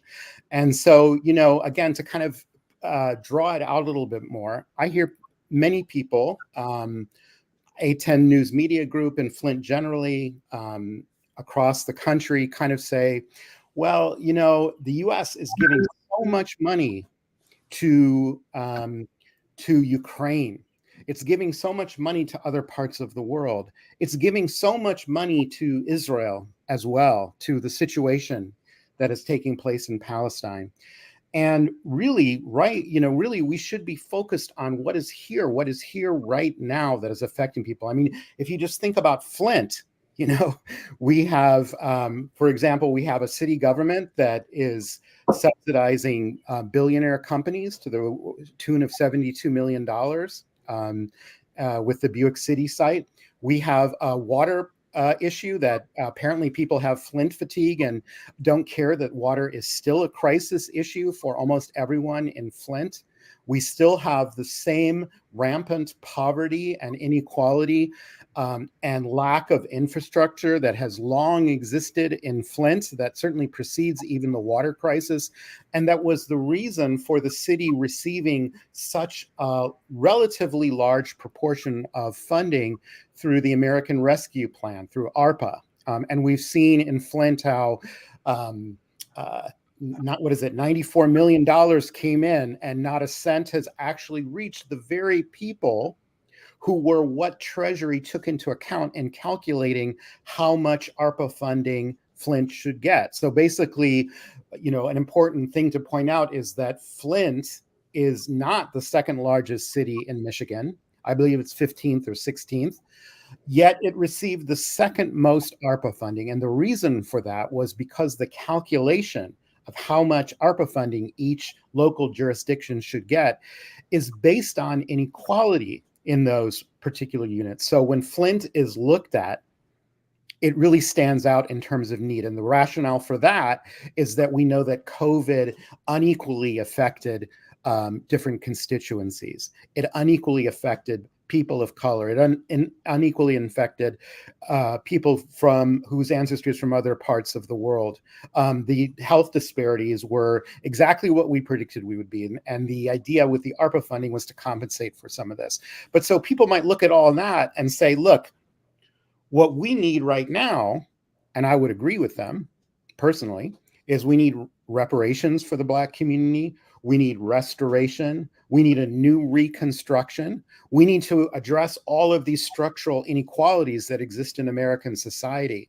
And something that happens 3,000 miles away, that's just not the first issue on the plate.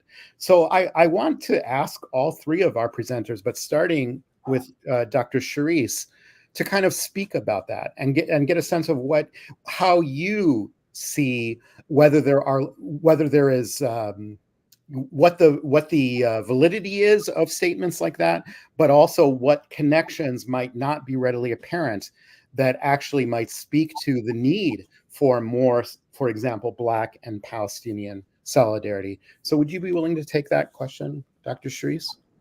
Sure. I mean, I think framing it, this is not really like a Black Palestinian issue. It's an issue of internationalism and why it is that we need to have an international as well as a historical consciousness. Because it's not Black, anti-Black oppression is not just about Black people. Black people bear the brunt of that, but it is the problem of white people, right? Racism is a white problem. The war on Gaza, it is Gaza and the Palestinians more broadly are experiencing that, but it is a Western imperialist problem. It's an American in particular problem. It's an Israeli problem. And so I think there needs to be a broader framework for how we engage that. But for me, I think, having conversations with Black folks about why we should care about Palestine, first of all, it's not just a matter that our taxpayer dollars are going overseas. It's also, it's a dialectical relationship. And so Black people have no health care, terrible education, are typically at the bottom of every negative health indicator, are warehoused in dilapidated areas and housing, for example, precisely because this money is going there, right? These things are dialectically related. It's kind of like how Walter Rodney talked about how Europe underdeveloped Africa. Africa is underdeveloped because Europe is overdeveloped. And so I think that connection needs to be made. I also think that the more folks get involved in addressing the structural conditions in their own communities, the more that they will care about what's happening because they'll see these linkages. And so part of showing solidarity with what's happening in Palestine is by addressing what is happening to your neighbors, addressing what's happening right around you, because these things are connected. But a sort of concrete example that's been lifted up is that IOF often train with many police forces in the United States. And so, for example, in 2020, the hold that killed George Floyd is something that's commonly used against Palestinians. The militarization as well as the sort of prison apparatus, these things are mutually constitutive in Israel and the United States. That is to say, some of the very companies that invest in and are responsible for building prisons in Palestine also build prisons here, as well as the different suppliers for prisons. There's an exchange of weapons between the United States and Israel. And so oftentimes what Black folks are experiencing by police occupying forces are a direct result of IOF training, right? And so that's just one example of how what Black people experience here in the United States is directly impacted by, but also entwined with what is happening in Palestine.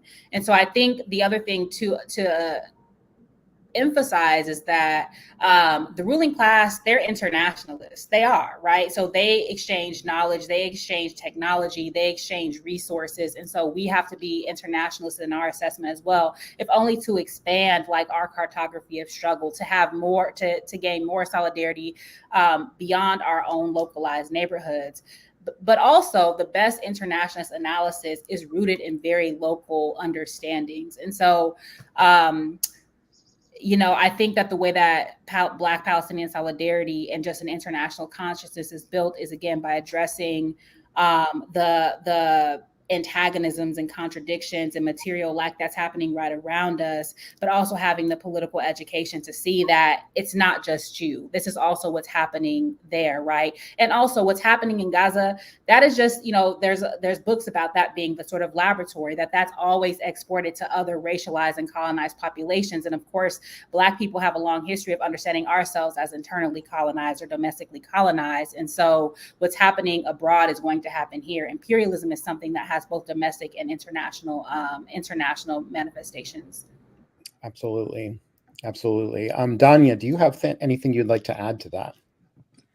So kind of going back to what was said earlier with like a lot of these tactics.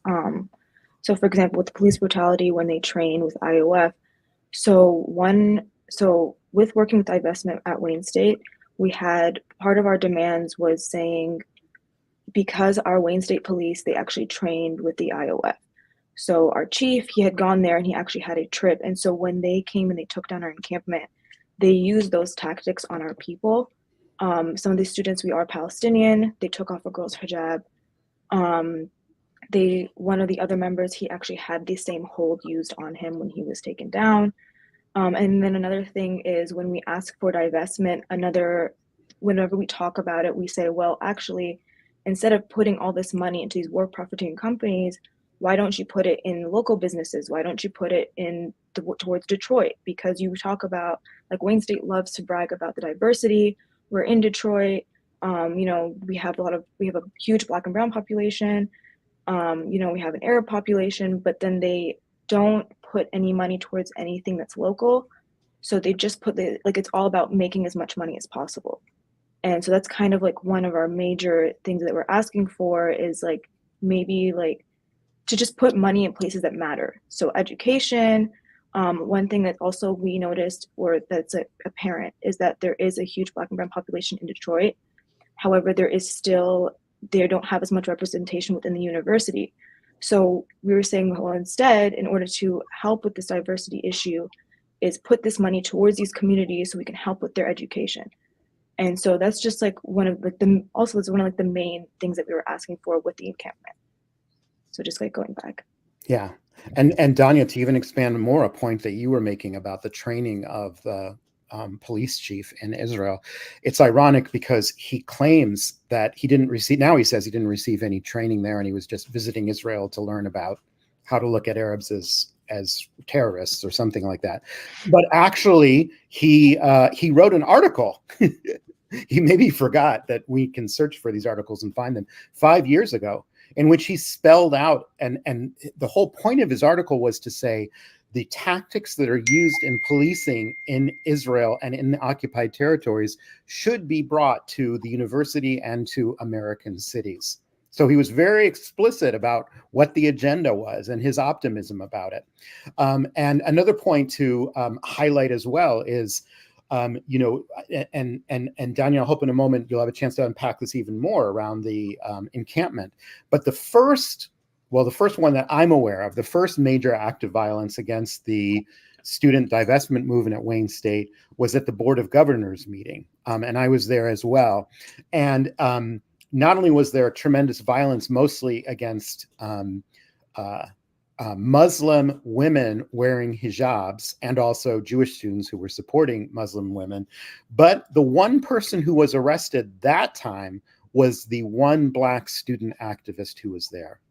And that can't be accidental. It sort of speaks to a common logic that I think permeates policing.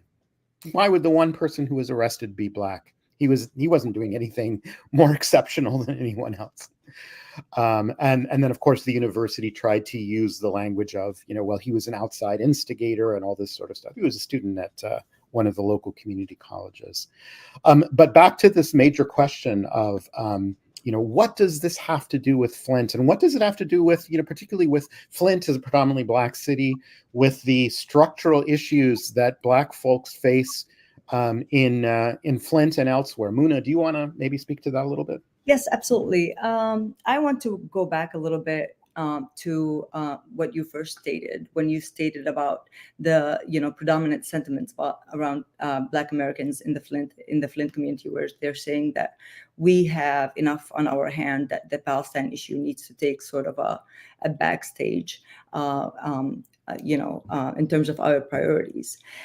If anything, I think this is a testimony as to the hegemony of this colonial discourse and the structures of oppression, which basically maintain their hegemony on this notion of divide and conquer.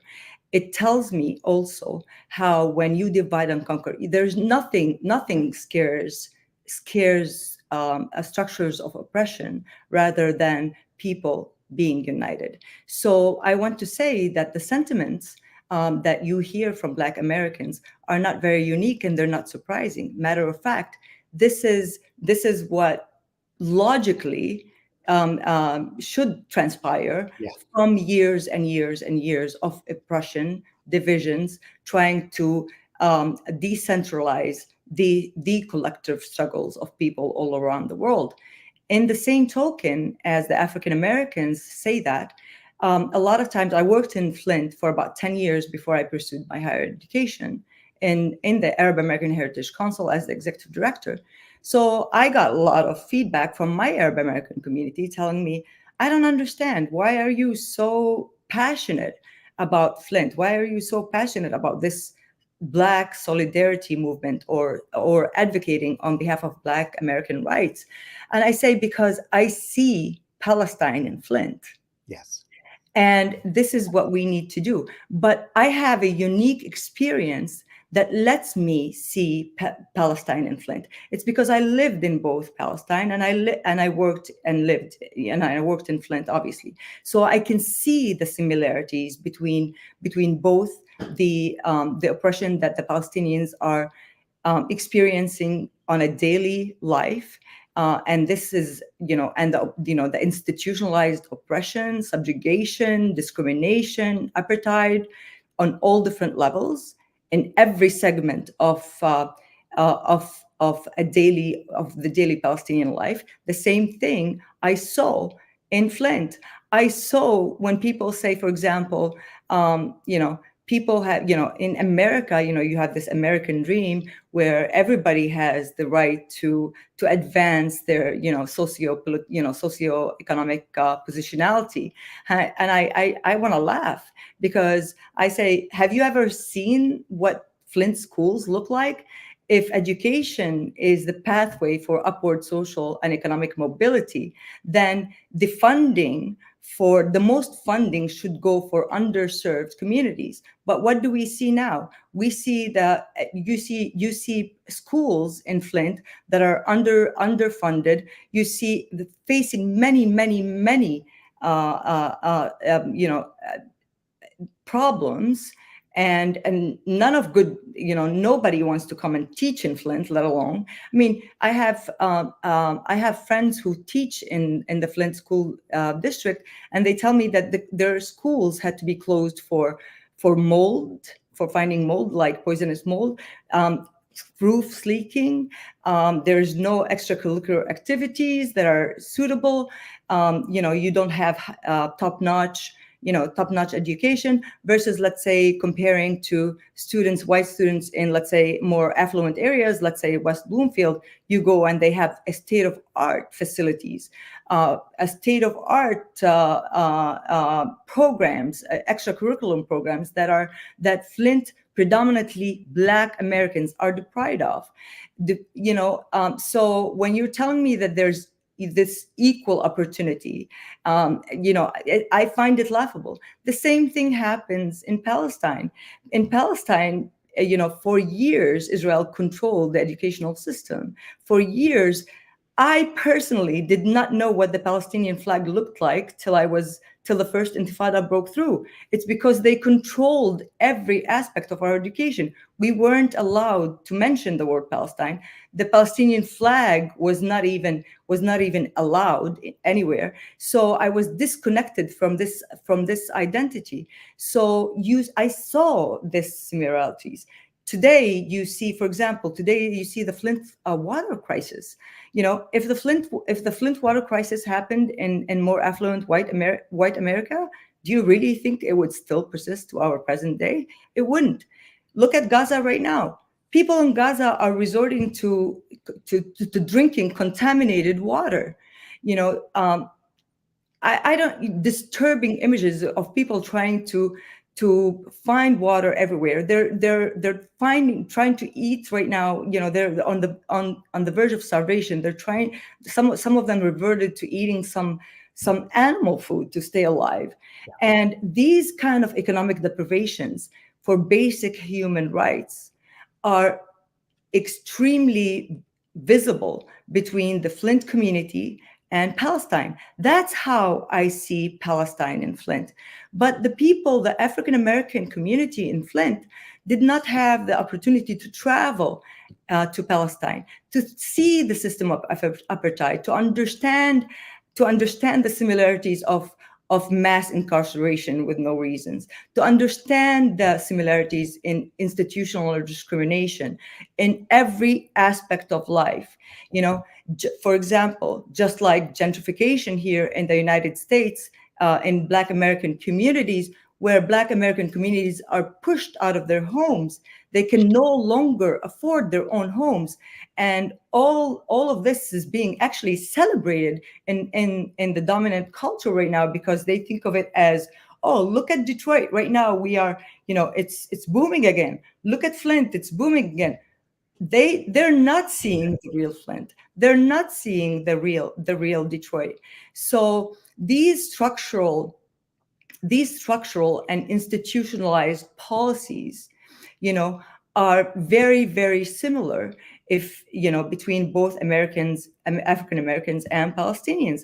So it's important to remember that the structures of oppression, they depend on each other to maintain hegemony and domination.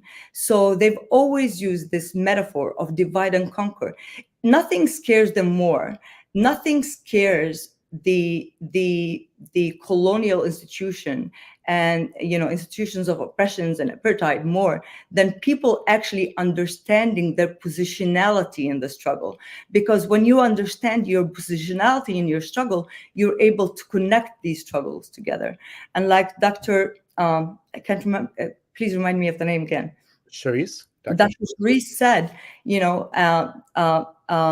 she quoted somebody else, but I will quote Wallerstein, where he says, we live the way we live today in the United States is precisely because we rob, the third world of their ability to live in the same way. We rob them of all the kind of resources and so forth, and we accumulate wealth in the North and deprive it in the South. So in that sense, it's very important to understand that the solidarity between the African American and Palestinian is rooted in the shared experiences of state violence and oppression. Right. So the wealth and power that the U.S. enjoys globally today arises both from the forced, tortured labor of Black people in this country, and it also arises from global exploitation around other parts of the world, right? And it's even more complex than that, but there's a basic unity there in terms of oppression has no boundaries. Yeah. Despite our differences in our struggles, oppression has no boundaries. In that sense, we have to educate more, so we're able to connect more. There's so much work to be done. Yeah. And these sentiments between both of the Arab American communities here in Flint and the African American communities not recognizing this intersectionality is a testimony of how much work still needs to be done. Yeah. Danya, I want to turn to you now. And, in a moment, I'm going to ask you to talk a little bit more about sort of the activism that has happened leading up to the encampment and kind of where things stand now. But I wanted to start by mentioning again a connection to some of the discussion that I've heard around Flint and other parts of the state as well, which is we had the primary, what was it, a month ago? Anyway, in the primary, a phenomena that caught the attention of everyone in the US and even globally was the phenomena of people not voting for Biden, but voting for uncommitted, to send a message about Biden's vulnerability in this election if he continues on a path of genocide, the overt political, financial, military support of genocide. I think a lot of people kind of stood back and said, well, wow, look at the ability to mobilize power and to exact a result, which was not the result we wanted yet, but certainly put the Biden campaign a little bit at at lack of ease. And it's tried to sort of buy off a little bit by saying, hey, while we're bombing, we're going to build a port to bring in supplies. So we'll be dropping both bombs and care packages at the same time. And then they use that port to carry out one of the deadliest massacres with U.S. support using an aid truck. So just like welfare here is weaponized against African Americans to control every aspect of their lives, including warfare, so too is aid used against Palestinians and other racialized populations to not only control their lives, but in this instance, to literally massacre folks. And so Trojan, right? Beware, of the Trojan horse. Carrying gifts, right? So anyway, sorry. No, I want you to explain. Not only the truck, but also the pier, the humanitarian pier that was built by the U.S. supposedly for aid, is basically being a baseline right now. And in the it was basically the base for the use of the latest massacre oppression, which, by the way, reports are saying that U.S. Marines participated in the latest massacre. And the moment that plan was announced about building the dock, my Palestinian friends, we just are meeting Muna for the first time, but especially friends from Gaza said immediately, this is a Trojan horse. It's what they said immediately. They saw it immediately from what it was. But so on, and Charisse, I wanted to give you space to expand more. That was a great intervention. Did you want to add more than you did? I was just thinking about, listen to Muna speak, like just the parallels between, so we call gentrification, I'm in an organization, Black Alliance for Peace, we call gentrification urban recolonization, because these are colonial practices. And so there's very much, and also these real estate companies that are buying up all these land, they also are global, right? Yes. So there's connections between these real estate ventures in so-called Israel and these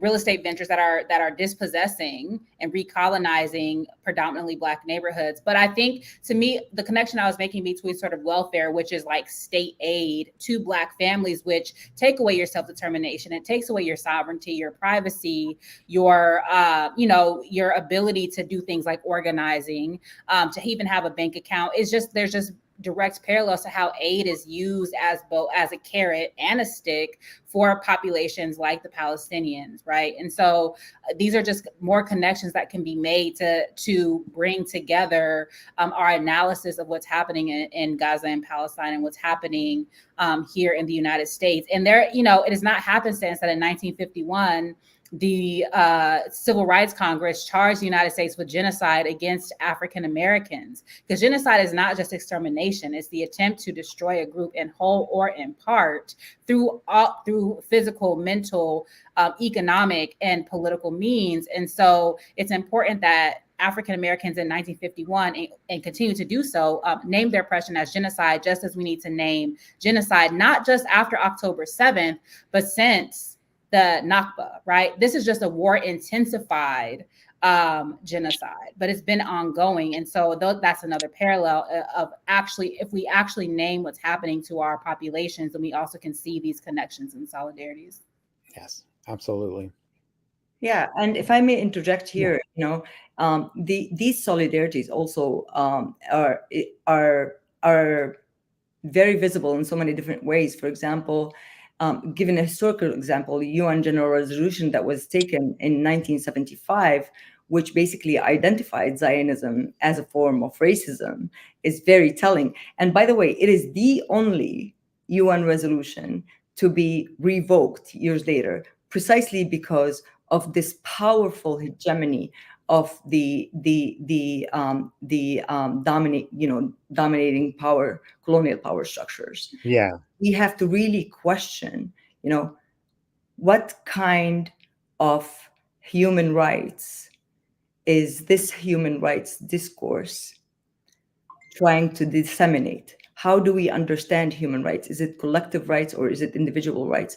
And in recent years, of course, we understand human rights basic needs, basic human right needs like education, access to water, and all of these things as almost like individual rights, but they are actually, like Professor said, collective rights. So, and that's, but again, that means that if we understood them as collective right, means we are unifying, we are understanding our positionality in the struggle, and they don't want that, so they reduce it to individual rights. So it's only one person's problem, but it's not. Yeah, excellent. So speaking of hegemonic power and dominant power leads us also to want to talk about resistance and effective resistance, right? And in some ways that's the theme of this show, is building solidarity. But I wanted to focus a little bit on the amazing resistance that has been exhibited by the students. So I started to talk a little bit about the uncommitted movement as sort of a flex of at least a little bit of power that led, I heard many people in the Black community in Flint and elsewhere to say, why don't we do the same thing? Why don't we stop the Democratic Party comes and gets our votes every time and then turns its back and does the exact opposite. I mean, you could share so many examples of that, not the least of which is the prosecution of the Flint poisoning and what happened there in terms of broken promises after Democrats were elected. But why couldn't we use an uncommitted strategy as well to say, you know what, we'll support you, but we'll only support you if you put something on the table, right? So, similarly, if genocide is on the table, we're not going to support you, right? And the Black community, if you don't deliver on all of those things that you actually promise every time, plus maybe a lot more, well, maybe we should start an uncommitted movement as well, with some of the line of thinking that I was hearing. In terms of flexing and power, Danya, we really have to celebrate you as the representative we have on right now of that struggle happening at Wayne State, and in terms of thinking of resistance strategies, I mean, you all started more than 6 months ago, but it started really getting on the map maybe in early November. That's when I heard about the resolution that had been passed, the divestment resolution. You may have mentioned that you were part of that, or someone to me recently mentioned they were part of helping the students as well. But Danya, can you please take us through that a little bit? Tell us about how that resistance began and take us through the encampment, because I think it is such a powerful example that you all need to be celebrated for, especially in terms of the commitment that it represents to people who are being destroyed, almost half a world away. So Danya, can you kind of build us up to that so that people who don't know can sort of understand the student movement at Wayne State? So obviously, like in terms of SJP, like as a group, which is Students for Justice and Palestine, yeah. Yeah. So I mean, I had heard about it, and like obviously, so I only have taken 2 semesters at Wayne so far. But really, when I started seeing kind of acts towards something was after October 7th. Obviously, SJP had to do more. And so I was actually at the Student Senate meeting when they tried to pass the divestment resolution. And it was, I remember from the beginning, first of all, something that was really weird was the way that they kept trying to block the vote. So they spent a lot of time, like they were wasting a lot of time talking about like we wanted to do an anonymous vote because there is an issue with sometimes when people are seen as pro-Palestinian, they do have repercussions. So we wanted to kind of protect the identity of people who were voting, and there was like a whole, they just kept going back and forth. So it took a long time for them to even vote it. And then it was passed. And then shortly after, Dean Strauss was the Dean of Students. He sent out an email saying that we respect the diversity of students, but some people might not feel okay with this, or this might not represent everyone as a whole. And so nothing came of it. So after that, we knew that we had to kind of go towards the Board of Governors because they were the ones that really, they would be able to pass it. One issue that we had is that they never, anytime they had a meeting, they just would not talk about it. It was just never on the agenda. So it was just like always dismissed constantly. So one of the last things that we did, well, we used to do like rallies. So every time they had a meeting, we would do a rally around. That's what we did in, I want to say March. And then their last Board of Governors meeting that they had before like finals, or it's like during finals week, it was, I remember it was April 26th, and it was at the pharmacy school. And so we had a plan. We wanted to make sure that it was on the agenda so they could at least talk about it.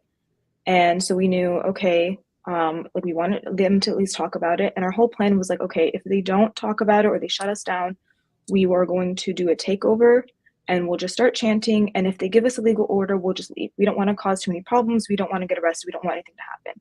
And we know that Wayne State has a tendency to kind of go with excessive force. Wayne State tends to try to block anything we try to do. So once we started chanting, without even saying anything, they immediately started pulling people out and shoving people and grabbing people. I was personally on the outside, and so I was slammed with the door. There's like 3 huge men that just came and like barged through, and they said, if anyone's blocking here, you're going to get arrested immediately. And then basically there was the black, well, he was a student somewhere else, but it's supposed to be a public meeting, and so they arrested him saying he was a trespasser, even though it's supposed to be open to the public. The whole state votes for the Board of Governors of Wayne State. It's a public meeting. So the idea that you would say someone is trespassing is absurd. But you know, on the other hand, it's not absurd, right? They're sending a message about who's welcome and who's not. But go ahead. Yeah, so it wasn't until after they arrested him and we had to ask, do we have a lawful, like, are you giving us a legal order to leave? And that's when we left and we went and we rallied outside of the police station until they released him. They even lied and they told us that he had just received a ticket, but he had a misdemeanor. So he is not returned to campus and he can't like participate in any of our activities now. So after that, we knew that we had to do something further. And there was kind of debate back and forth on what we should do. Obviously, there was the encampment movement throughout the country, but we just weren't sure if Wayne State would be able to have that same support. Because one thing that we noticed is that anytime we tried to do something on Wayne State campus, there's been low turnout. And a lot of people just didn't really know what was going on with the Board of Governors meeting. But it wasn't until Ann Arbor had theirs shut down. And so we were able to. And the University of Michigan campus, yep. Yeah, so once theirs shut down, and so ours was kind of iffy because we were like, we are a commuter school, we don't know what the turnout's going to be, but we also have a really good Arab Muslim community that's all around. So Metro Detroit has a really strong community. So we really depend on the community to help with us for this. So our goals, we had 4 demands to the university. We wanted divestment from more profiteering companies. We wanted more transparency on where our money is actually going, because we don't actually know for sure how much is going, but we know, I mean, it is our right because it's a public university and it's our tuition money, we should know. And then we also wanted them to stop sending police officers to Israel for this training, and we wanted them to stop using the tactics they already learned. And then our 4th demand was for a ceasefire for them to issue a statement. So from the beginning, we were very peaceful. We wanted to make sure that we weren't too, like, we didn't want to cause any problems. We were just there. We did a rally, we set down camp, and we had activities, we had families come, we fed people. There was even this local middle school, they just kind of like showed up and we gave them food because we had so much extra. And then we even had people from they had the Palestinian conference that was nearby, and we had people come in and out, and it was extremely peaceful. Yeah. But from the beginning, the police was very active, but they weren't like, so they would just kind of circle the area and they would just watch the entire time. So it was just like a really unsettling thing. And so that's when we knew that they were going to try to shut us down as quickly as possible. So we kept having like raid threats. Our community pulled through several times in order to prevent that. But really when they got us was when we had the lowest numbers. It was at like 5:30 in the morning, and they just came in and so the thing is, a lot of people didn't actually wake up to their announcement. So like some of us had just woken up. We had just grabbed things as quickly as we could. Somebody was even arrested out of his tent because he had not woken up to their announcement. And so they came in and they had tried to, it was a similar thing. It was like they wanted us to leave, but they were not. So with the Board of Governors meeting, they just immediately went to force. Whereas this time they actually told us to leave, but they weren't allowing us to. So they're trying to shut off the area. And so we had to ask him, we're trying to leave, like, can you move out of the way? And it was from then, so they had arrested 2 people, and it was kind of like, as we were moving, they just kept arresting people. So we were thankful that they didn't immediately go to like macing or tear gas or anything, because we had fully expected that. But it was the amount of arrests that they had. So by the time we had gotten to like the sidewalk right outside of campus, They had arrested around 6 people. One person, she had actually ended up in the hospital because of the excessive force they had used on her. She's Palestinian. We had one of our members, he was tackled to the ground and had like 3 or 4 people on him. And he was arrested. And then when we had walked to try to go a different route, they had come in like a row with batons, and they started like immediately, like they were pressing up into us. And then that's when they started grabbing. And that's when they grabbed the girl, her cousin and her aunt. They took off her hijab. They took another one of our members. And yeah, so then since then, they did not let us back on. And so they kept telling us, oh, you're trespassing, but we were all students. We were all enrolled. 6 of the people that were arrested were at Wayne State. And then 2 of them were family members. So they tried to use the trespassing excuse, but it just was not, like, it doesn't work. So kind of like my reflections with this whole experience was that I honestly think, in a way, obviously we didn't get divestment quite yet, but I do think we succeeded in the way that encampments are meant to be disruptions, and we disrupted. Like by being peaceful, we got President Espy to so she had switched all the classes online. And so that was a major, it's a win for us because it means we had done our job. It means that you can't ignore us. They had also moved orientations online as well because they don't want new students to see what we're doing. So obviously that, like, it means that we got under their skin. It means that we bothered them. And that was the whole point. Like, an encampment is meant to disrupt. And so to me, I feel like if they had just ignored us completely, that would have been less hopeful. But I feel like now, because of the way that they reacted, we have a better chance of moving forward. Yeah.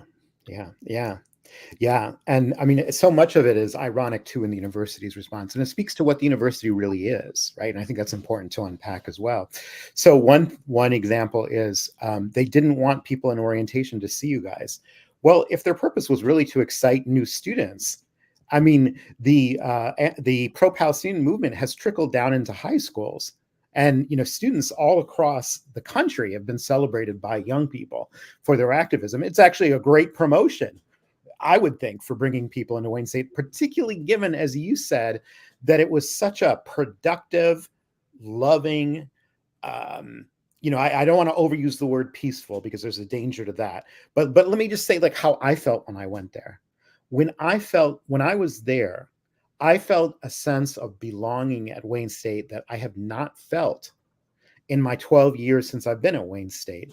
And the reason why was because I felt like I had arrived at the place that a university is supposed to be all about, that's what you all represented, that you represented like the best, some of the most intelligent students who had a moral conscience, who were taking global issues seriously, who were thinking about how to impact them. And I remember, it was so organized too, but I remember just being there and just feeling a deep sense of peace, not a sense of, to me, that's not the opposite of ready to struggle and fight for everything that it's worth, but it's a sense of peace, of calm, of knowing that something right is happening here. I felt that deeply. And I know that it's not over, like you said, right? We in some ways, I've often said that President Espy, in the way that she's handled this crisis, is the greatest advertiser for the cause that we could possibly have, because each step that she takes has led to greater action. Part of that is that we've established a new entity on campus called Faculty for and Staff for Justice in Palestine. There are also 2 pro-Palestinian alumni organizations that have sprung up. Many people have written letters condemning the president. We had a large rally and demonstration and press conference last Tuesday. And I know there's more coming from all of these sectors. I know that we, for example, and this is an advertisement, tomorrow at 6:30 for those people who are in the area, we are going to be at Cass Commons, and the theme is Black and Palestinian liberation. And Muna is going to be one of the presenters there. And I'm actually going to ask Danya, I hope you will be as well, Danya, if you're available, because we are looking for an SJP speaker, and I think you'd be outstanding. But Danya, if you could just say one more word about, where do you think SJP and student activists are going from here? So obviously we do have to be careful because the university is going to be watching us very closely from now on. So I think from now So first of all, we're trying to restructure the organization. We have to make sure we're extremely organized and strategic in anything that we do. But going into the fall, I think because there's so much media and so much coverage on what we did, I think we definitely have so much potential of growth. So many new students are going to come in. We have transfers that always come in, and they're going to see us and they're going to want to help. Yes. And yeah, another thing is because we now have this amazing faculty support, which I think is one thing that's so unique to Wayne State, because a lot of these other universities, like for example, University of Michigan, Ann Arbor, they don't have the same large group that's willing to fight for their students. I mean, maybe they might come out with one, but we have something that's different. And so I think so because we have that, we also have the ability to work more with others. So even one thing is when we first set up the camp, the first people that came to support us was the African American Studies Department. They gave their support. We had the Black Student Union. They came in, they visited us. They were even at the Detroit detention center with us. So we have support from other groups, and we have the potential to do so much more. And so I think honestly, just going forward is just really strengthening like our approach and making sure we're extremely organized, and then just working with so many other people to make sure we can just do what we can and then just work with everyone. Yeah, that's great. And we have 6 minutes left. So here's where I need to turn into what I think is really the take-home message very forcefully. So first to Muna and then to Dr. Charisse. But Muna, one of the things I wanted to share to the audience, and I mentioned to you already, is the way that the educational work needs to happen also among the Arab population in Flint, which you're obviously a key part of doing. But I had the experience recently of seeing a film. It was at Comma Bookstore, and it was called Fadia's Tree. Amazing movie, beautiful movie. In the discussion afterward, the audience was mostly Arab American and some others. What I did was I spoke up and I said, well, I tried to draw the connection. I said, a lot of people in Flint feel like they are being evicted from their city. They see all the efforts of the local government basically to develop a new Flint for someone else. There's a master plan in place, and the word you got to, credit them with those words that they choose to call it that.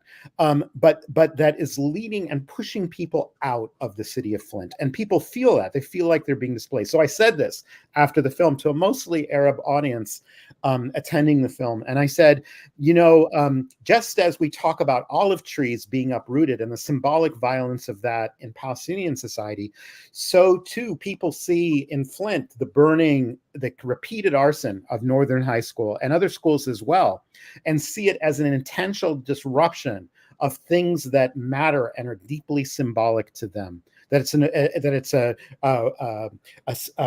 a parallel attempt at disrupting places of deep meaning for people, to make them feel less connected to space, less anchored to Flint, to Northern Flint. And when I said this to the group, I got a lot of blank faces.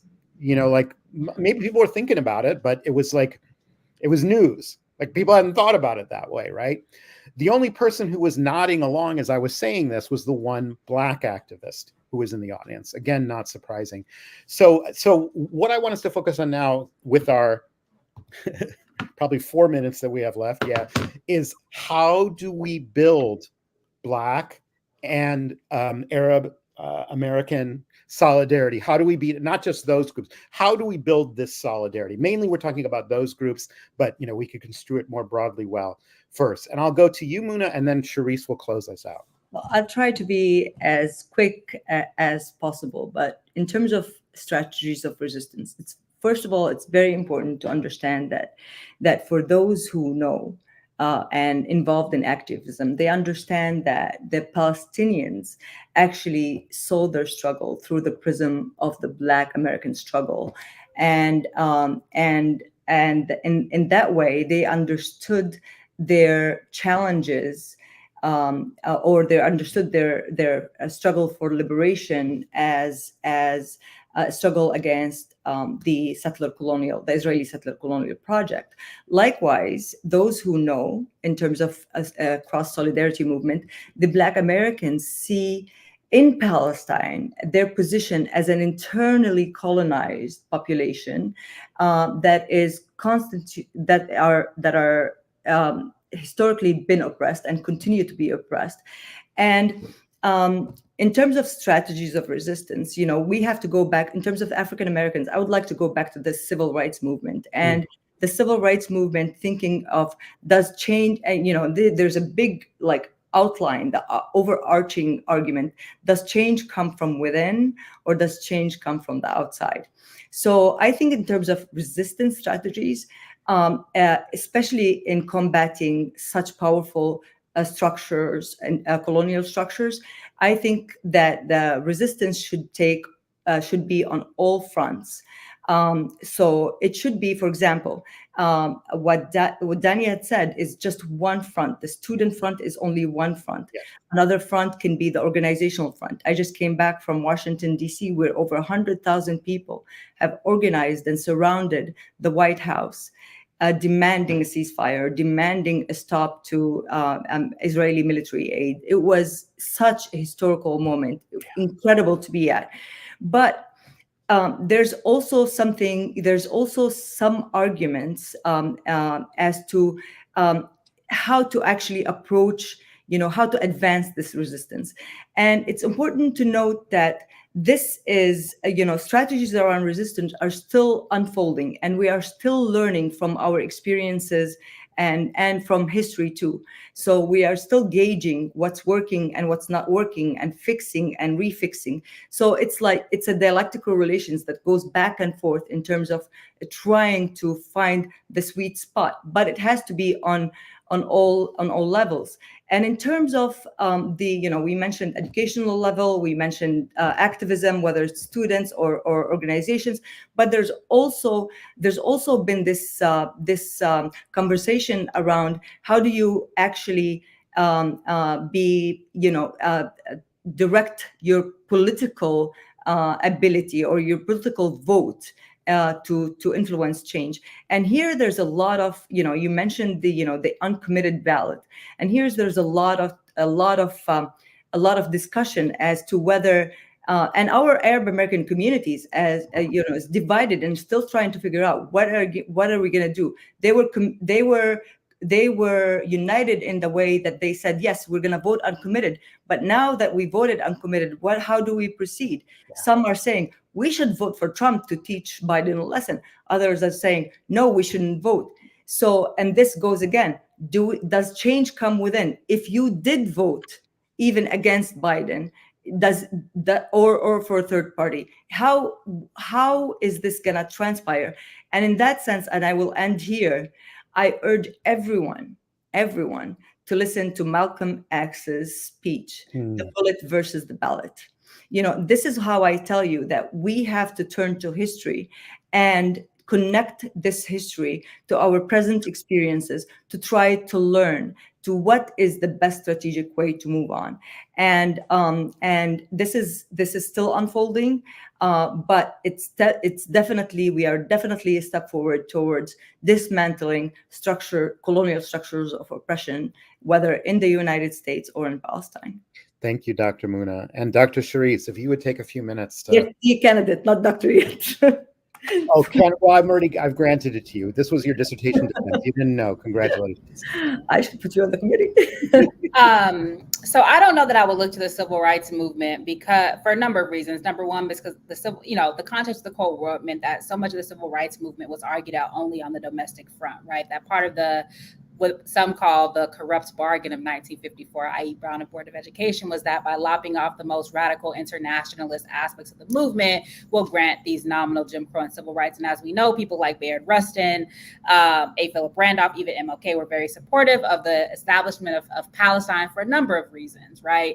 A number of historical reasons. But if we look at the Black Power movement, this is very important because that were, and because number one, organizations like SNCC exposed the contradictions whereby there was a lot of white Jewish support until they came out in support of Palestine. And I think that especially after the 1967 Arab-Israeli War, this is when so many people, Black people, committed to Black liberation, and not just Black liberation, but also armed struggle, came out in support of Palestine.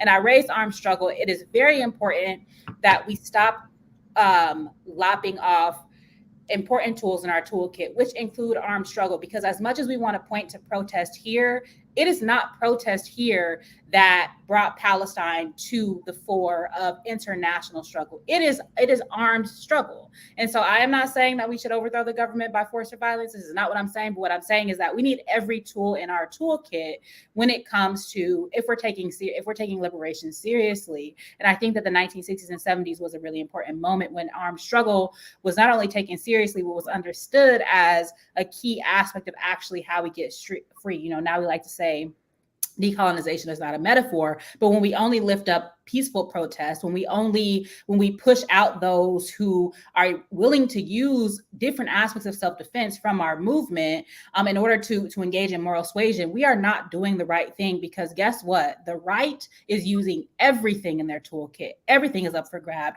They have militias and they have their book organizations trying to ban books. Every single aspect is up for grabs, from the university to the school board to our very bodies as women and as racialized people. So all of that to say, I think that people need to join organizations. There's not some great individual in history that's going to come free us. We have to join organizations.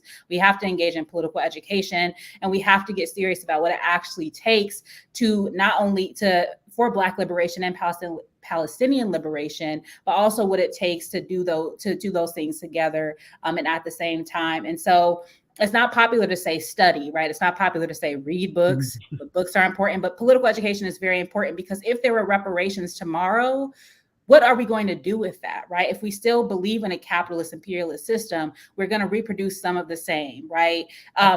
With respect to Palestine, if we're not clear about some people might believe in a two-state solution, whatever. But if we're not clear about what decolonization actually means, then we're going to reproduce the same types of, George Jackson called it butchered half-lives, right?